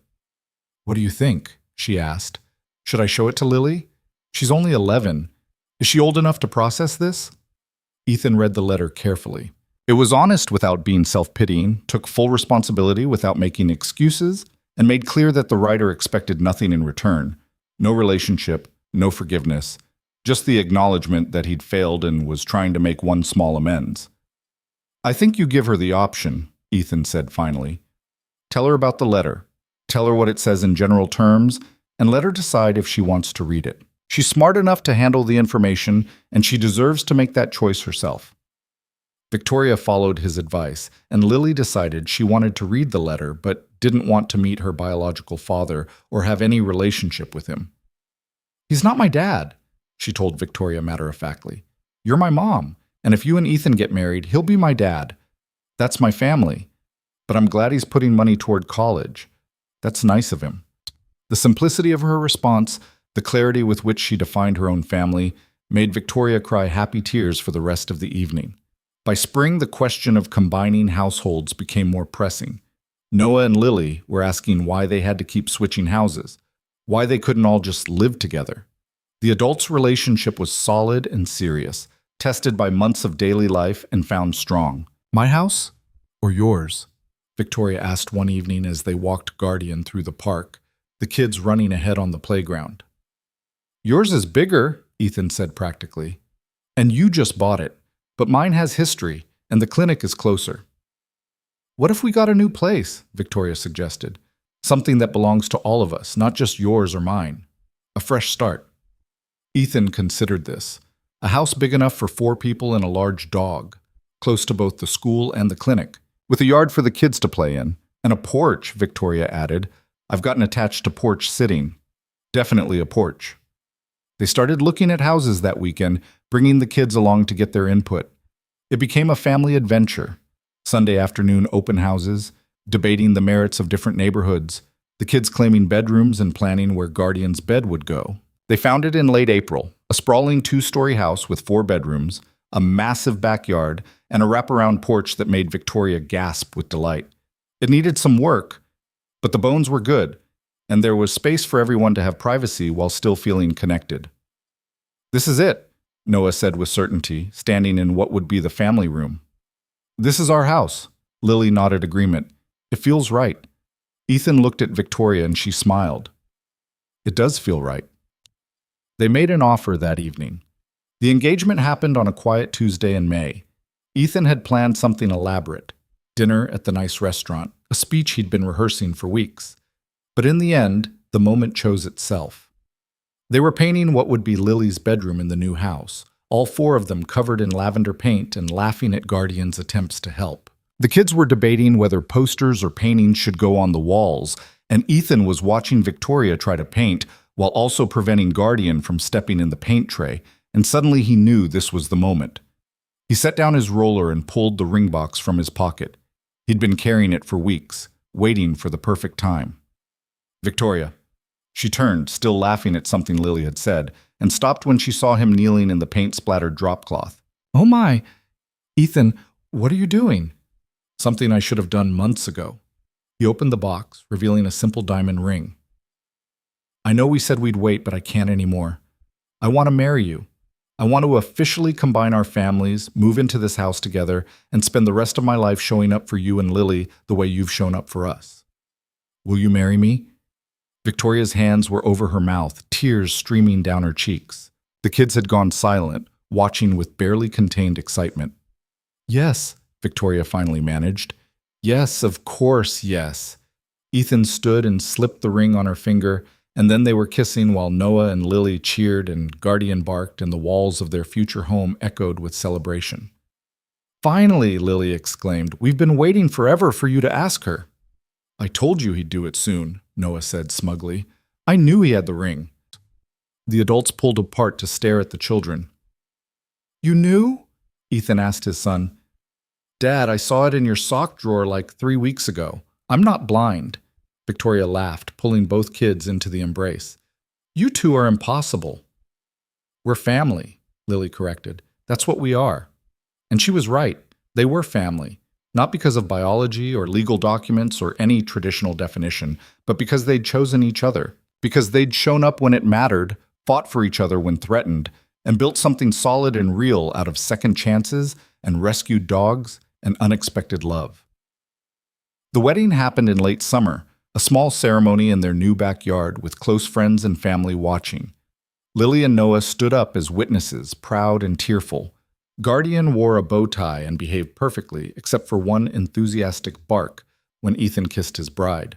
During the reception, as they danced under string lights while their combined family celebrated around them, Victoria leaned close to whisper in Ethan's ear, "Thank you for not leaving that dog behind on a rainy night." Ethan laughed. "I think you have that backward. You're the one who stopped. But you're the one who stayed open late, who helped me save him, who saw something worth knowing in a stressed-out CEO with a bleeding stray. I saw someone who cared deeply and wasn't afraid to show it. Someone strong enough to rebuild their life around a child who needed them. Someone worth getting to know." Victoria pulled back to look at him, her eyes bright with unshed tears. "For 6 years, I thought being alone was my price for raising Lily, that I'd sacrifice my chance at partnership and love. I was so convinced that I couldn't have both, couldn't be a good mother and also have a relationship." "But you can," Ethan said. "You do. You're an incredible mother and an amazing partner. Those things don't cancel each other out, Victoria. They reinforce each other." "I know that now. You taught me that. You and Noah showed me that family can expand, that love isn't a finite resource we have to ration out carefully. There's enough for all of us." They swayed to the music, surrounded by everyone they loved, and Ethan thought about the journey that had brought them here. A wounded dog on a rainy night. Morning coffee deliveries and quiet conversations in a veterinary clinic. Two children who'd needed each other as much as their parents did. A custody battle that had threatened to destroy everything but had instead proven how strong their foundation was. Later, after the guests had gone home and the kids were asleep inside, Ethan and Victoria sat on their new porch, their porch, and looked at the stars. Guardian dozed at their feet, and through the window they could see Noah and Lily sprawled on the living room couch, asleep in front of the TV they'd promised to turn off hours ago. "I keep waiting for the other shoe to drop," Victoria admitted quietly. "For something to go wrong, for this happiness to be taken away." "It won't be," Ethan assured her. "Not because life is perfect or because we won't face challenges, but because we've proven we can handle hard things together. We fought for Lily and won. We navigated combining our families. We're not naive kids rushing into something. We're adults who've been through loss and came out stronger." "You're right." Victoria leaned her head on his shoulder. "I spent 6 years in silence, keeping everyone at arm's length because I thought that was the only way to protect Lily. But silence wasn't protecting us. It was isolating us. The noise and chaos and love of a full house, this is what protection actually looks like. A noisy, chaotic, imperfect family," Ethan agreed. "The best kind." They sat in comfortable silence, listening to the night sounds of their neighborhood, crickets and distant traffic, and the rustle of leaves in the breeze. Inside their home, their children slept safely. Tomorrow would bring new challenges, new adjustments as they learned to live together full-time. But they would face those challenges together, as a family. The single dad who'd been surviving day by day had found partnership and purpose. The CEO who'd lived in protective solitude had learned to let people in. The two children who'd known loss had gained siblings and stability. And a dog named Guardian had brought them all together, proof that sometimes the smallest acts of compassion create the biggest changes. Ethan thought about that rainy night months ago, when Victoria had rushed through his door carrying a wounded animal. He'd been annoyed at first, ready to close up and go home, tired from a long day of work and parenting. If he'd turned her away, if he'd said the clinic was closed and sent her somewhere else, none of this would have happened. But he'd let her in, and she'd proven to be exactly what he and Noah needed. Someone strong enough to carry her own weight, but humble enough to accept help. Someone who understood sacrifice but was learning to embrace joy. Someone who'd stopped on a dark road because leaving something vulnerable behind wasn't an option. "What are you thinking about?" Victoria asked, noting his quiet contemplation. "Just how lucky we are. How many small choices had to align perfectly to bring us here?" "It does feel like fate sometimes," Victoria agreed. "Like we were always supposed to find each other, we just needed the right circumstances." "I don't know if I believe in fate," Ethan said, "but I believe in people who show up when it matters. And you've shown up every single day since I met you. For Lily, for me, for Noah, even for a stray dog who needed help." "We both showed up," Victoria corrected. "That's what makes this work. We're both willing to do the hard things, make the tough choices, put our family first." Family. The word still felt new when applied to the four of them together, but it fit perfectly. They were a family, blended and unconventional and absolutely real. Built on foundation of rescued dogs and morning coffee, Sunday dinners and custody battles, quiet courage and loud love. Noah appeared in the doorway, rubbing his eyes. "Dad, is the wedding really over?" "It's really over, buddy. You and Lily fell asleep." "Oh." Noah padded out onto the porch and climbed into Ethan's lap, still small enough to fit despite his 7 years. "It was a good wedding. Victoria looked really pretty, and you looked happy." I am happy," Ethan confirmed, wrapping his arms around his son. "Me too." Noah yawned. "I'm glad we're all together now. I'm glad you found each other." After Ethan carried Noah to bed, he returned to find Victoria still on the porch, Guardian's head now resting on her feet. "He said he's glad we found each other," Ethan reported. "Our son is a romantic." "Our son," Victoria repeated, testing the words. "That's going to take some getting used to. In the best way. We have time to get used to all of it. Time to figure out our new rhythm, to learn how to be a family of 4 instead of 2 families of 2. "I'm looking forward to it," Victoria said. "All of it. The adjustment period, the learning curve, the moments when we have no idea what we're doing, because we'll figure it out together."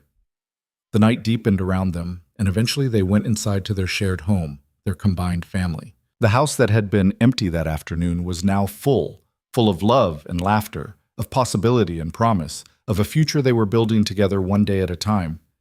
Victoria paused at the top of the stairs, looking back at Ethan. "Thank you," she said simply, "for seeing me that night, for helping Guardian, for being patient with me while I learned how to let someone in again." "Thank you for stopping on that rainy road," Ethan replied, "for being brave enough to save a dog, and wise enough to save yourself in the process." They checked on both children, Noah curled around his pillow, Lily with a book still clutched in her sleeping hand, before finally retreating to their own room. Guardian followed and settled at the foot of their bed with a contented sigh, as if he knew his job of bringing this family together was complete. As Ethan drifted toward sleep, Victoria's hand in his, he thought about the journey they'd taken to reach this moment. From that first night when a stranger had walked into his life carrying a wounded animal, to this night when that stranger had become his wife, the mother to his son, the partner he'd stopped believing he'd ever find. The quiet town where he'd built his practice had become the place where he'd built his family. The woman who'd lived in protective solitude for 6 years had learned to embrace the beautiful chaos of a full house. The children who'd known loss had found siblings and security, and the dog who'd been left bleeding on a roadside had brought them all together, a living reminder that sometimes the most broken things are worth saving. Outside, rain began to fall, gentle and steady, washing the world clean. It sounded different than that night months ago, Victoria thought drowsily. That rain had been harsh and cold, driving her toward Ethan's clinic with an injured dog. This rain was soft and warm, blessing their new home and new life together. She'd spent 6 years in silence, convinced that solitude was her fate. But Ethan had taught her that silence wasn't strength, connection was. Speaking your needs, asking for help, letting people see your vulnerability. That was the real courage. As sleep finally claimed them both, Victoria's last conscious thought was of gratitude. For a wounded dog who'd needed help. For a veterinarian who'd stayed late. For a custody battle that had proven their strength. For 2 children who'd needed each other. For morning coffee and Sunday dinners, and the slow build of trust that had brought them to this moment. The end of 6 years of silence hadn't been an ending at all. It had been a beginning, the start of something bigger and better and more beautiful than anything Victoria had imagined during those lonely years. She'd thought she was alone, but she'd really been waiting. Waiting for the right person to walk through the door. Waiting for the courage to let them stay. Waiting for the moment when she could finally, safely, open her heart again. And now, surrounded by her family and the home they'd built together, Victoria Brooks, no longer Hale, but Brooks, finally allowed herself to believe in happy endings. Not the fairy tale kind that happened magically without effort, but the real kind. The kind built on showing up and fighting for what matters, and choosing love even when it's scary. The rain continued to fall, gentle and steady, and inside their home 4 people and 1 dog slept peacefully, secure in the knowledge that they'd found where they belonged. Together.